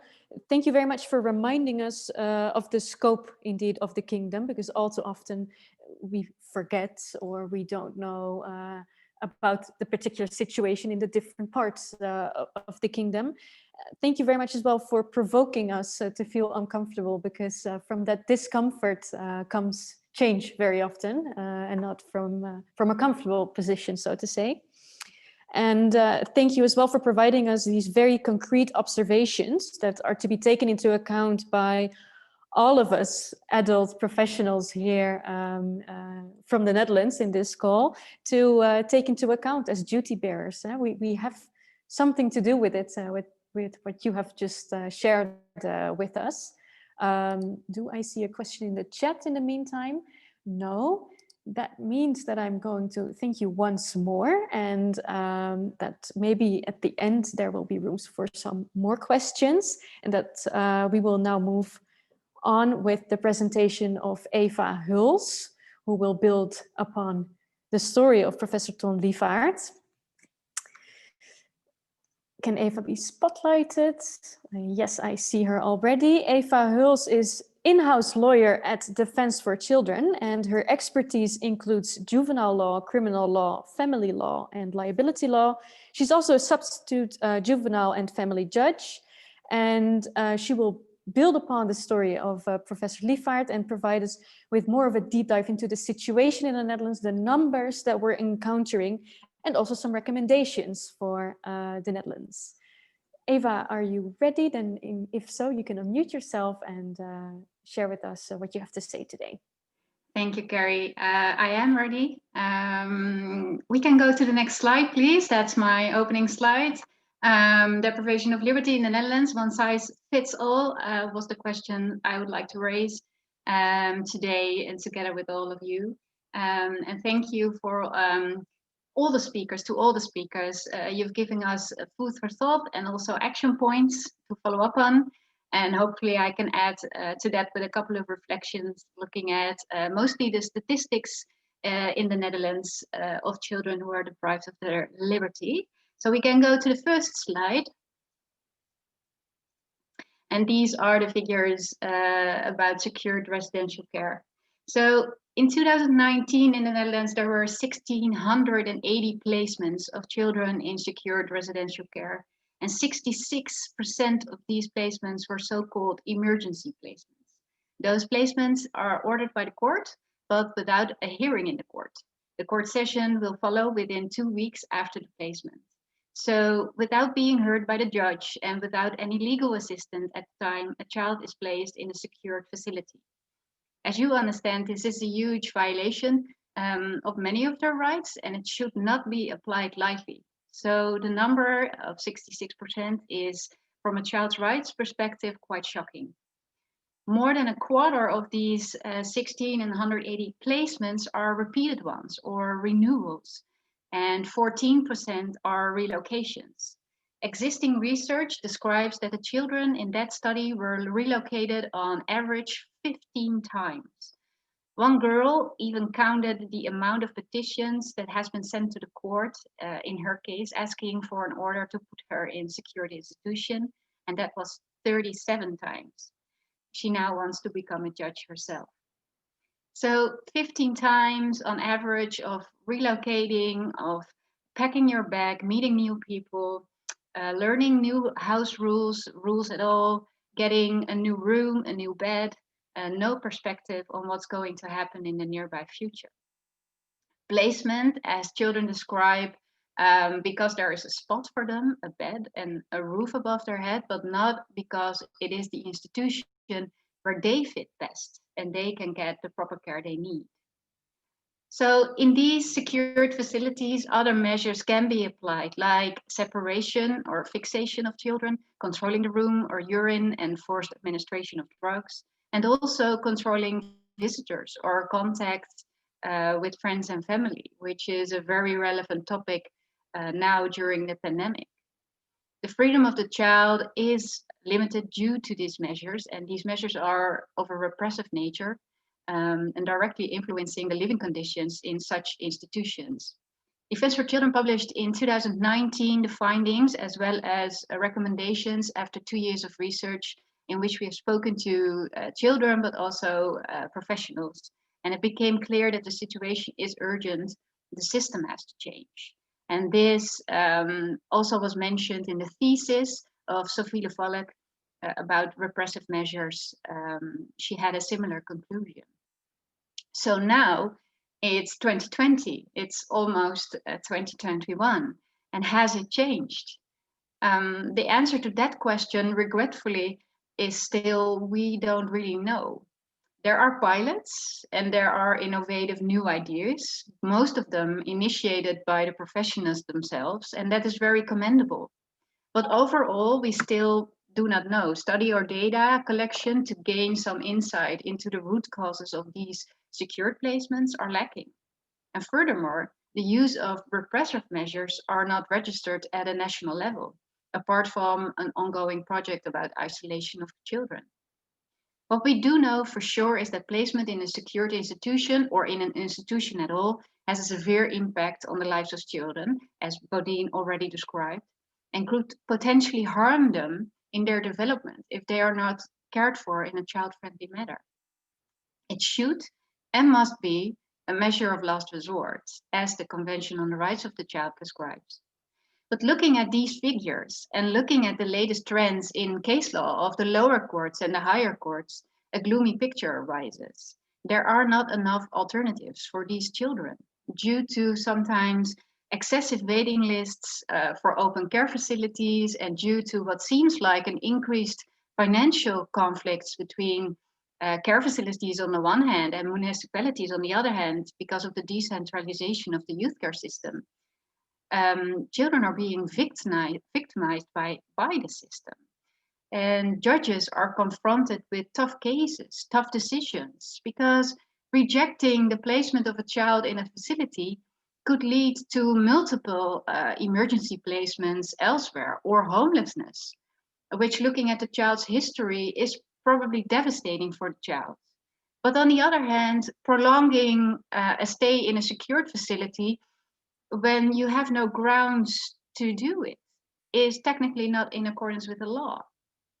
So this year, even Article 3 of the Convention was used because of this, to set the Dutch law aside in order to keep a boy in secured care. Other than having no alternative, there was no reason at all to keep this boy in a secured setting. This would be a poor and unacceptable state of affairs in the child protection system in any country, and especially so for a country like the Netherlands. If the convention is used to solve fundamental failures in the system, we are on a slippery slope, and this really has to change. So next slide, please.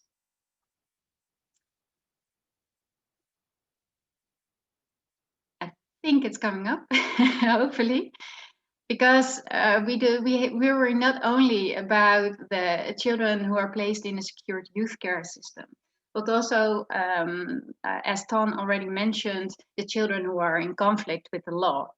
So the figures are hopefully coming up, show the figures regarding criminal law proceedings. In 2019, there were more than 25,000 interviews with child suspects. And in 20,000 cases, children had to wait in a police cell for their lawyer, subsequently their interview by the police, and after that for the decision to be released or not. Meanwhile, we now know that in 2019, 16,000 children were referred to HALT, which is a diversion measure in the Netherlands. And this means that a huge part of the children detained in a police cell was a first offender and or was not a suspect of a very serious offense. Do we have to detain so many children in police cells? Don't we have alternative measures? Actually, we do. We can deal with those children in a different manner, for instance, by reprimanding them or by rearranging police custody proceedings. So locking up children who are first offenders and or who are suspected of a minor offense should only be possible if there is no alternative measure available. That is what measure of last resort means. And Defense for Children urges to reform and to change the policy regarding children who are in conflict with the law. So hopefully, I wanted to go to the next slide, but I'm guessing, I don't know if people have enough time to see it, but the PowerPoint will be sent to you later on. So we're going to migration figures. There are children who are living in immigration detention here in Holland, and it is striking that many unaccompanied minors are detained and on average have to stay longer in detention in comparison with children traveling with their family. In particular, families are detained for the purpose of their forthcoming expulsion and, according to the government, cannot go to a family location because of the risk of being expelled. However, the living conditions in immigration detention are very poor and have a negative impact on the development of children. In addition, families can make a repeated asylum application during that detention period and have the right to await the outcome of that petition. Although detained, there is no accelerated or summary procedure for these types of applications, which actually means that families remain longer in detention for quite some time awaiting their outcome. According to the government, there is no alternative small-scale protected family location, but Defense for Children does see those alternatives in other countries. The detention figures are fairly consistent regarding migration. Some children appear to have been detained for no less than 82 days. Meanwhile, the detention of 30 of the 70 children in families have been lifted. And it might be true that fewer children stay in a secured facility, but the duration of their stay has increased substantially. So it's from 630 days in 2017 compared to almost 800 days in 2018. So finally, I come to my next slide, which are the recommendations I see for the Netherlands. And those are a little bit the same as we've already heard today. But looking at these figures and the findings of multiple reports, but also the case law, Defense for Children recommends that the government should make every effort to substantially reduce the number of children deprived of their liberty in secured facilities. And we have to make every effort to prevent the use of deprivation of liberty, including by responding to the fundamental causes of such measures. We have to strictly comply with Article 37 of the Convention, which means last resort for the shortest possible time, applicable only in exceptional cases, and taking into account the position of the child. Important as well is to create an adequate, centralized and permanent data collection system, especially when looking at repressive measures in secured care facilities, and prohibit at all the detention of children in migration situations. Prohibit it completely, whether they are children traveling alone or children with their families. And as you can see, I've skipped one recommendation, and I would like to end with that one, and that is if, and that's a big if, placement in a secured facility is unavoidable, apply child-friendly conditions. At Defense for Children, we are hopeful due to the fact that the level of consensus amongst professionals is rising regarding prevention of deprivation of liberty, reducing the use of repressive measures, and creating better living conditions for children who are placed in secured environments. We are well aware, all, I would say, that the one-size-fits-all approach when taking care of children is not child-minded at all. But somehow we are still facing the challenge of reducing the number of children in secured settings. Let's create more alternatives, and let's do what Lisa said, invest more in families. The needs of children should be central, the central part of every decision-making process and in all areas of the law. So we can protect their rights and act in their best interests by addressing their needs properly. So thank you for today. On the last slide is my email address if someone has still questions after this, but I'm giving the floor back to you, Carrie. Thank you, Eva. I see also in the chat happening a couple of things. People are discussing things, and I see that Peter Dijkshoorn, a child and youth psychiatrist, was basically saying what you were just saying in the end now, Eva. Invest in families, prevent things to happen. And I think it has become very apparent through your presentation, but also the previous experts that we've heard, that this global study is very relevant to the Netherlands as well, and to the Dutch situation in the entire kingdom. This is definitely something to chew on and maybe to feel uncomfortable with. Now I would like to invite members of parliament that we have in this call to provide us with a response. So I am hoping that you can start your video and that you will appear at my round table again. We have Martin Wörsdörfer from the People's Party for Freedom and Democracy, VVD. You're the spokesperson on youth care and poverty. Yes, I see you. We have Niels van den Berge of the Green Left Party, GroenLinks. Niels is engaged in topics of justice and security and police, amongst many other topics. And Marijke van Beukering Huijbregts of Democrats 66, D66, and you're part of the Committee of Justice and Security. Welcome. We're very glad that you're able to join us this morning. You've heard many experts from different sides, from a global perspective, a Dutch perspective, data. It's a lot to take in. Having heard all of this, what are your impressions and what do you take along as a member of parliament? May I ask Martin to kick off maybe? Yeah, of course. Thank you very much. We've heard a lot. Professor Liefvaart did well. I'm feeling rather uncomfortable with the numbers presented. I also saw the thickness of the study, so that will take quite some time to study that. Hopefully we will get a version of it so we can do that, and we need to do that. I can tell you that some of the recommendations are thankfully not new, in a way that we have been discussing these during debates that we have had here. And they're all very relevant.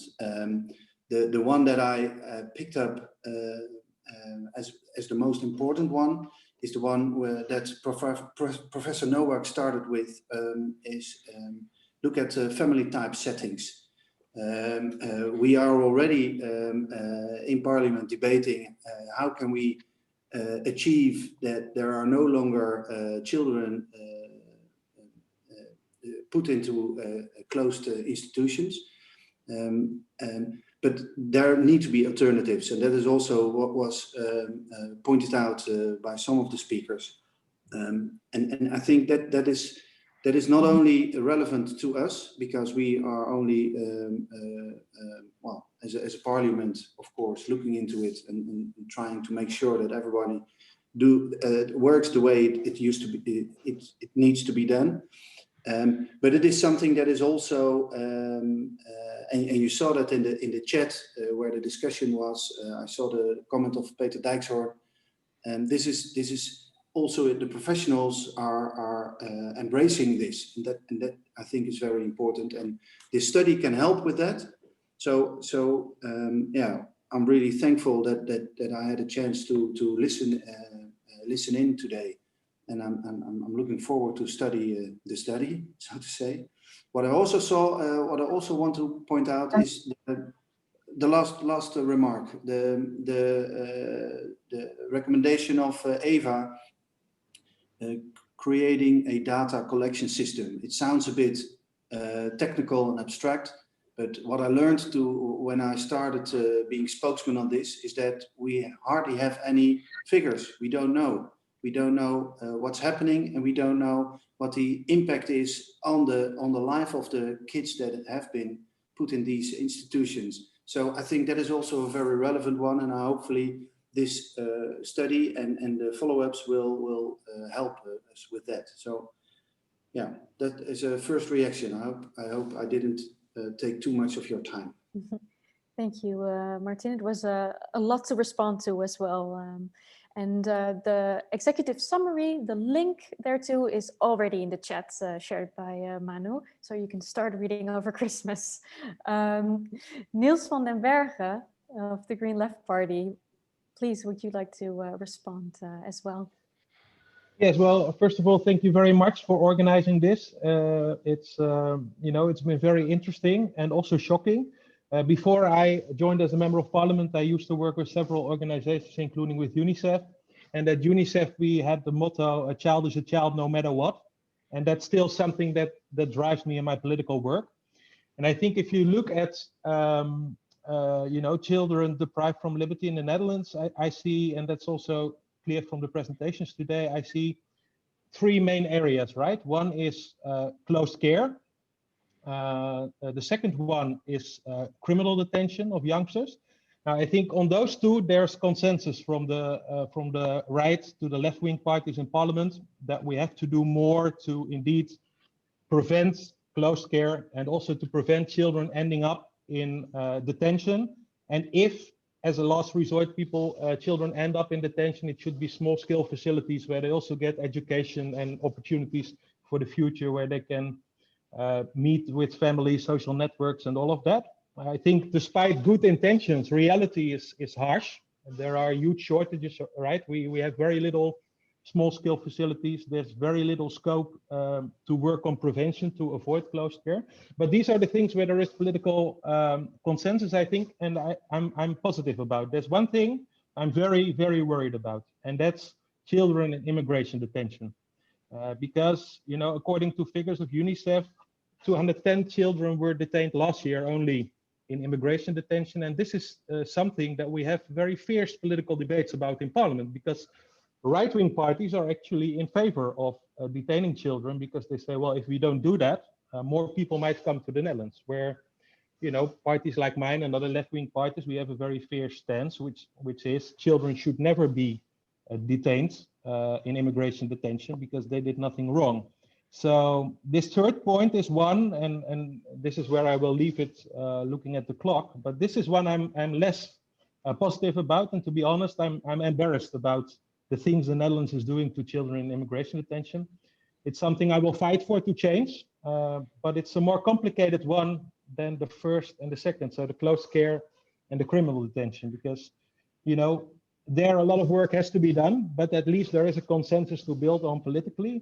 But where it comes to immigration detention, it's, we're very far away from a solution, I'm afraid.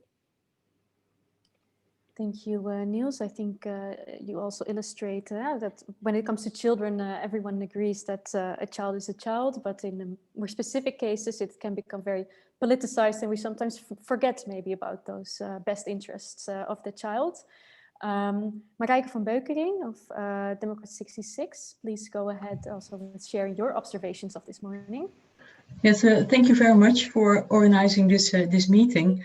I was thinking maybe it's really not so polite to all the people from other countries, but can I react in Dutch, because a few words that apply to youth care, I'm more used to use them in Dutch than I'm used to do that in English. So that's okay. I'm sorry for that. Sorry for all the people. Thank you for all the things you said this morning. Wat ik graag zou willen benadrukken is, ik voel me erg oncomfortabel ook met de cijfers die vanochtend gepresenteerd zijn. Ik ben blij met het verhaal van Bodine, omdat dat nog eens extra benadrukt dat wat je in je jeugd meemaakt, je de rest van je leven meebrengt. Wat ik erg belangrijk vind om te benadrukken is, het zijn verschillende domeinen waar wij verantwoordelijk voor zijn.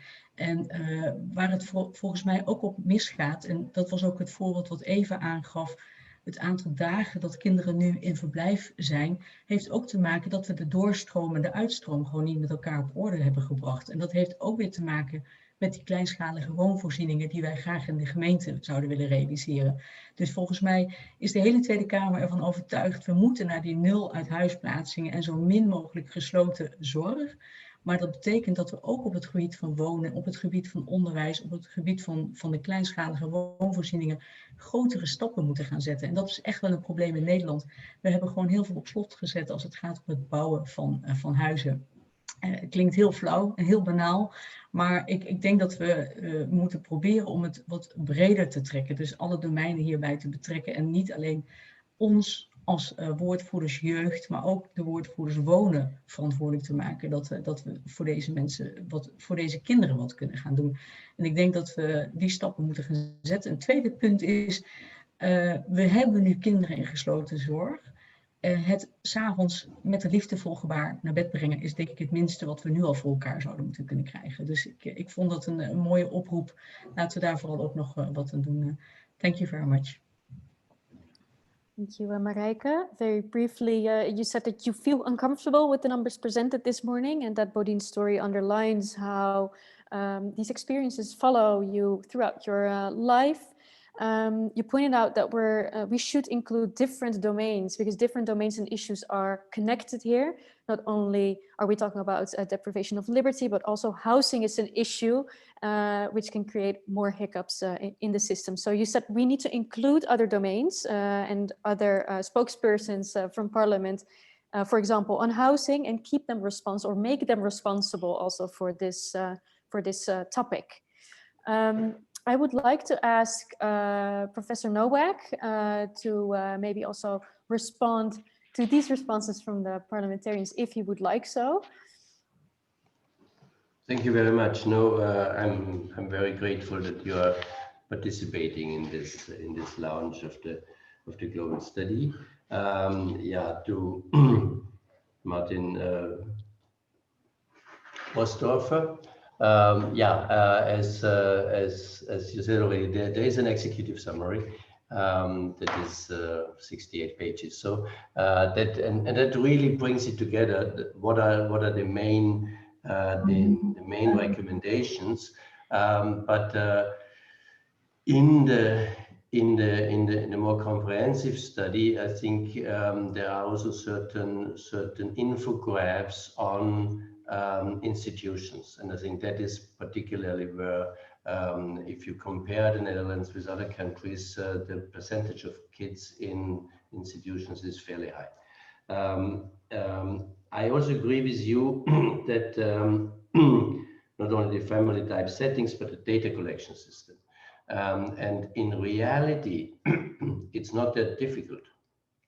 What we asked originally in our questionnaire was to define a snapshot date, which is much more reliable than annual figures. So most of our figures are annual, which doesn't, for instance, if you talk about police custody,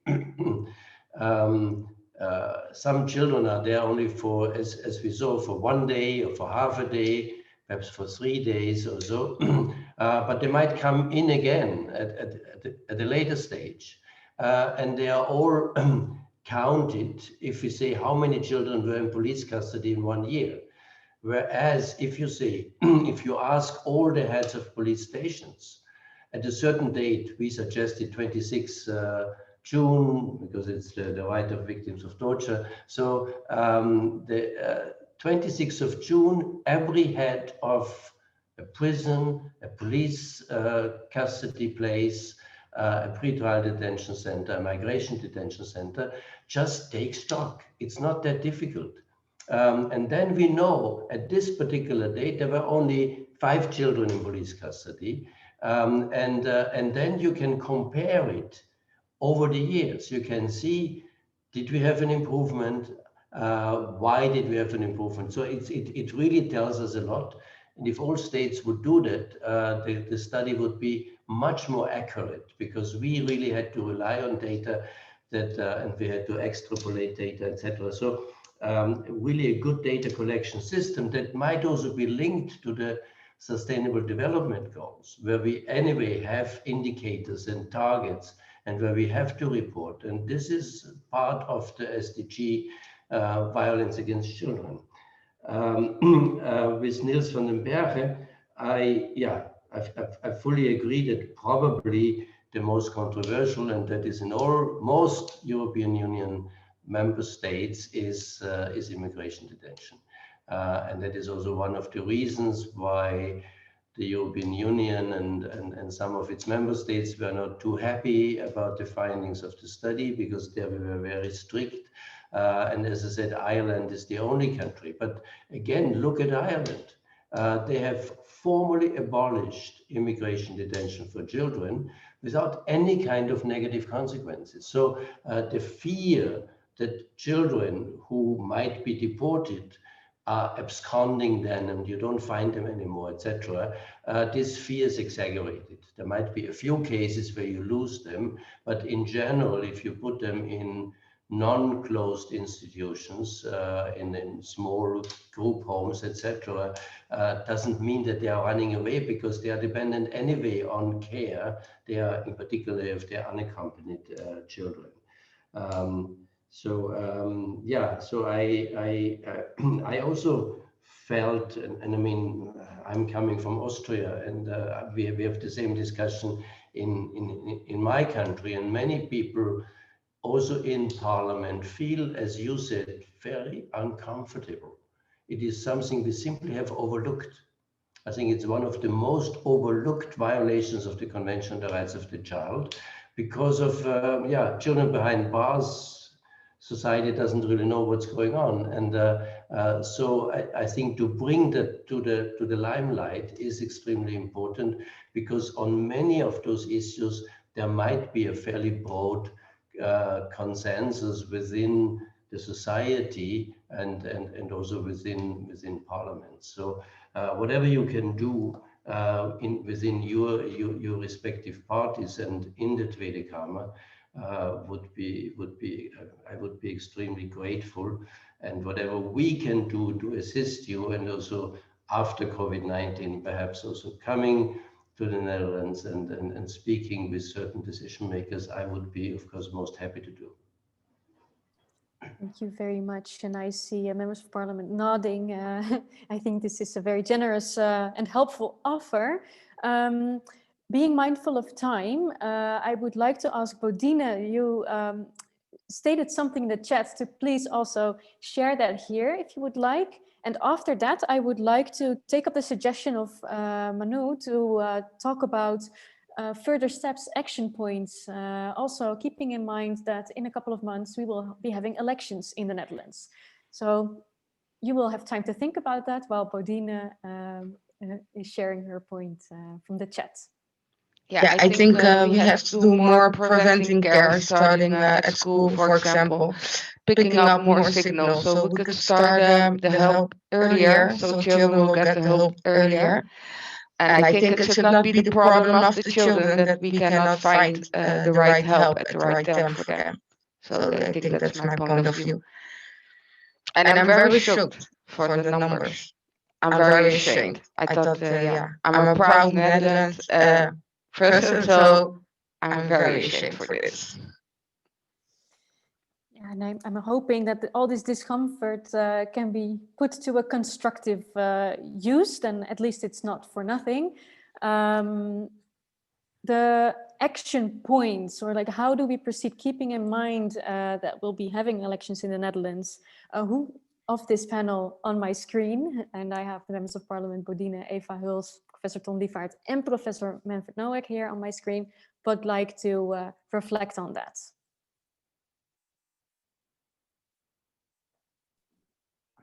I always like to reflect. Professor Ton Lievaert. So, thank you also to the members of Parliament. I think your responses are promising, pointing at the desire to develop concrete action on this, and secondly, being realistic about where the political common ground is. Of course, that is something we have to look carefully at. I would just like to flag that we should bring in the mental health system as well. Very specifically, if we look at the harmonization of the legal position, it is to me not understandable why we have left out the jeugd GGZ, the mental health system for young people. We should really bring them in because they are so connected. And children, they go from one system to the other, essentially they are the child within these different systems, but they remain the child that we need to take good care of. So that would be my suggestion in response to what I heard. But at the same time, I think having you here and with your comments, building on the insights from the study, this can really be a starting point. So let's use that. Thank you. I think Martin Wörsdörfer wants to respond. Yes, go ahead. Ja, en neem me niet kwalijk dat ik dat ook heel even in het Nederlands doe. Want ik had er net toch wat moeite mee, merkte ik. Ik vind dit een hele goede opmerking van Liefvaart. En ik denk dat we ook nog verder moeten inzetten op de samenwerking met de volwassen GGZ. Want als je gaat kijken naar families en dat je die vroeg gaat behandelen, gezinnen vroeg gaat bekijken, dan kun je dat ook niet los van elkaar zien. Dus ik ben een sterke supporter van beweging van nul, maar daar hoort de volwassen GGZ ook bij. Hoe je dat dan allemaal in het systeem regelt, dat vind ik nog een tweede. Maar ik zou willen dat die aantal pilots die in Nederland hiermee lopen, dat het zo snel mogelijk over heel Nederland wordt uitgerold. Want ik denk dat je daarmee echt stappen kunt zetten. En dat helpt dan weer om de druk ervan af te krijgen, ook de financiële druk ervan af te krijgen, want Eva had daar natuurlijk wel een terecht punt. En maakt ook dat je bijvoorbeeld groepsgroottes kunt verkleinen, zolang er nog gesloten settings zijn en zo. Dat helpt allemaal. Dus dat vind ik, die wilde ik er nog aan toevoegen als het mocht. En bedankt dat het dan even in het Nederlands mocht. Of course. And Martin was referring to Ton Liefert saying that he fully agrees and that we need to intensify the collaboration with adult psychiatry, if I translate that well, and that the current pilots that are being held need to be rolled out throughout the country. Very briefly. Niels or Marijke, would you like to respond as well still? Niels, yes? Yes, I think what would be very helpful in general, I mean, we can also, of course, focus on specific points, but what would be very helpful in general is to get these kind of concrete policy recommendations, and maybe it's in the report, then I'm going to read it, but otherwise to get a short list, whether it's includes psychiatric help to youngsters in the harmonization, but also what Professor Nowak was referring to, the ban like Ireland has it on a child detention for in immigration detention, right? And also that this doesn't have the negative effects that many people think. These kind of things help us, I think, after the elections, because indeed we have elections coming up March next year. And of course, you can also make a comparison of all the election manifestos and see which party is best, but that's up to you. Otherwise, we are all three politicians here. We will promote our own party. So that's something I think you should do independently. But after the elections, we will have coalition negotiations, of course. And it's this type, in addition to nice words and intentions, it's really this type of concrete policy reforms that will help us, I think, in the coalition negotiations, if they are broadly supported by facts, by organizations, etc. Thank you. Lastly, Marijke? Yes, thank you very much. Yeah, I would like to point out that all the people, we had some discussions last week and last 2 weeks, I must say, about youth care, and the most of the members of parliament are thinking the same about 0 people should be in closed facilities. So we are all agreeing on that, but it's just what can we do now? Because we also nou, in Nederland, we hebben het gedecentraliseerd naar de gemeente. Dus het is een beetje jammer, denk ik, en dat is een beetje het managen van de verwachtingen, laat ik dan maar weer flauw zijn, om nu hier als Tweede Kamerleden te gaan roepen, we gaan het allemaal anders doen, als we het echt nodig hebben dat ze het in de gemeente ook op die manier gaan oppakken. Dus er zijn 2 dingen. Het eerste is, binnen de jeugdzorg, de gesloten jeugdzorg en de jeugdinstellingen, moet het een en ander gaan veranderen. De benadering van de kinderen die daar nu zitten, moet echt anders. Daar zijn wij ook wel verantwoordelijk voor. Die oproep kunnen we nu al gaan doen. En het tweede is, we moeten zorgen dat er in die gemeente kinderen sneller, zoals Bodine eigenlijk ook al aangaf, eerder gesignaleerd worden, zodat we preventief met ze aan de slag gaan, maar ook dat ze sneller terug kunnen keren in de samenleving. En daar hebben we de gemeente wel bij nodig. Dus ik denk dat het wel goed is om even te benadrukken dat we in Nederland wel een bijzonder systeem hebben opgetuigd met elkaar. Okay. It is a bit challenging if you're not familiar with the Dutch context, but we have a decentralized system of youth care. And Marijke was referring to that we need to start approaching children in facilities differently. We really need to work on that, but also close to home in their own municipalities. We should sooner signal if something is going wrong, help intervene, work preventative, and also as quickly as possible make them reintegrate into their communities. I see you nodding, so I think that was good enough of a translation for now. And thank you so much for sharing these points. I think it is time now to go towards the end of this program. And always towards the end of the program, many questions and comments start coming in. I see there's a conversation centrally happening here, but also next to me in the chat. On my phone, I'm receiving things. So I hope that people will be able to bilaterally or in groups reach out to each other. Also, there will be a, we will make, now my English is lacking, a report, of course, of today, and all the recommendations, etc., will be included. But we've noted down that we need to build on the experiences of children that Professor Liefvaart also mentioned. We are maybe penciling in a visit of Professor Nowak to further discuss with members of parliament if still present, elected, and willing to take this on. I see positive responses, I believe. To maybe end with what Member of Parliament Lisa Westerveld was saying, let's hope and work, not hope, but let's work towards that in 5 years, children will not be deprived of their liberty anymore. But that won't just happen by wishing and hoping. It won't happen without us starting to realize the urgency of the issue by the numbers that we've heard today, by hearing the real life experiences, such as of Bodine, that we've also heard today, and feeling uncomfortable. And we need to spread that discomfort with more people here in the Netherlands, in our kingdom. We have the evidence, we have the insights, we have good practices from a global perspective from different regions. We have observations from Professor Ton Liefvaart and recommendations from different experts. So as impatient as I always am, I think we're ready to do better in the Netherlands. And many of us in this call have a responsibility under the UN Convention on the Rights of the Child to work towards that and to start doing our best in making this happen. I would like to thank all of the speakers that were involved today, all of our members of parliament present here today. Bodine, a very special thank you for you, of course, and for your participation and sharing your story.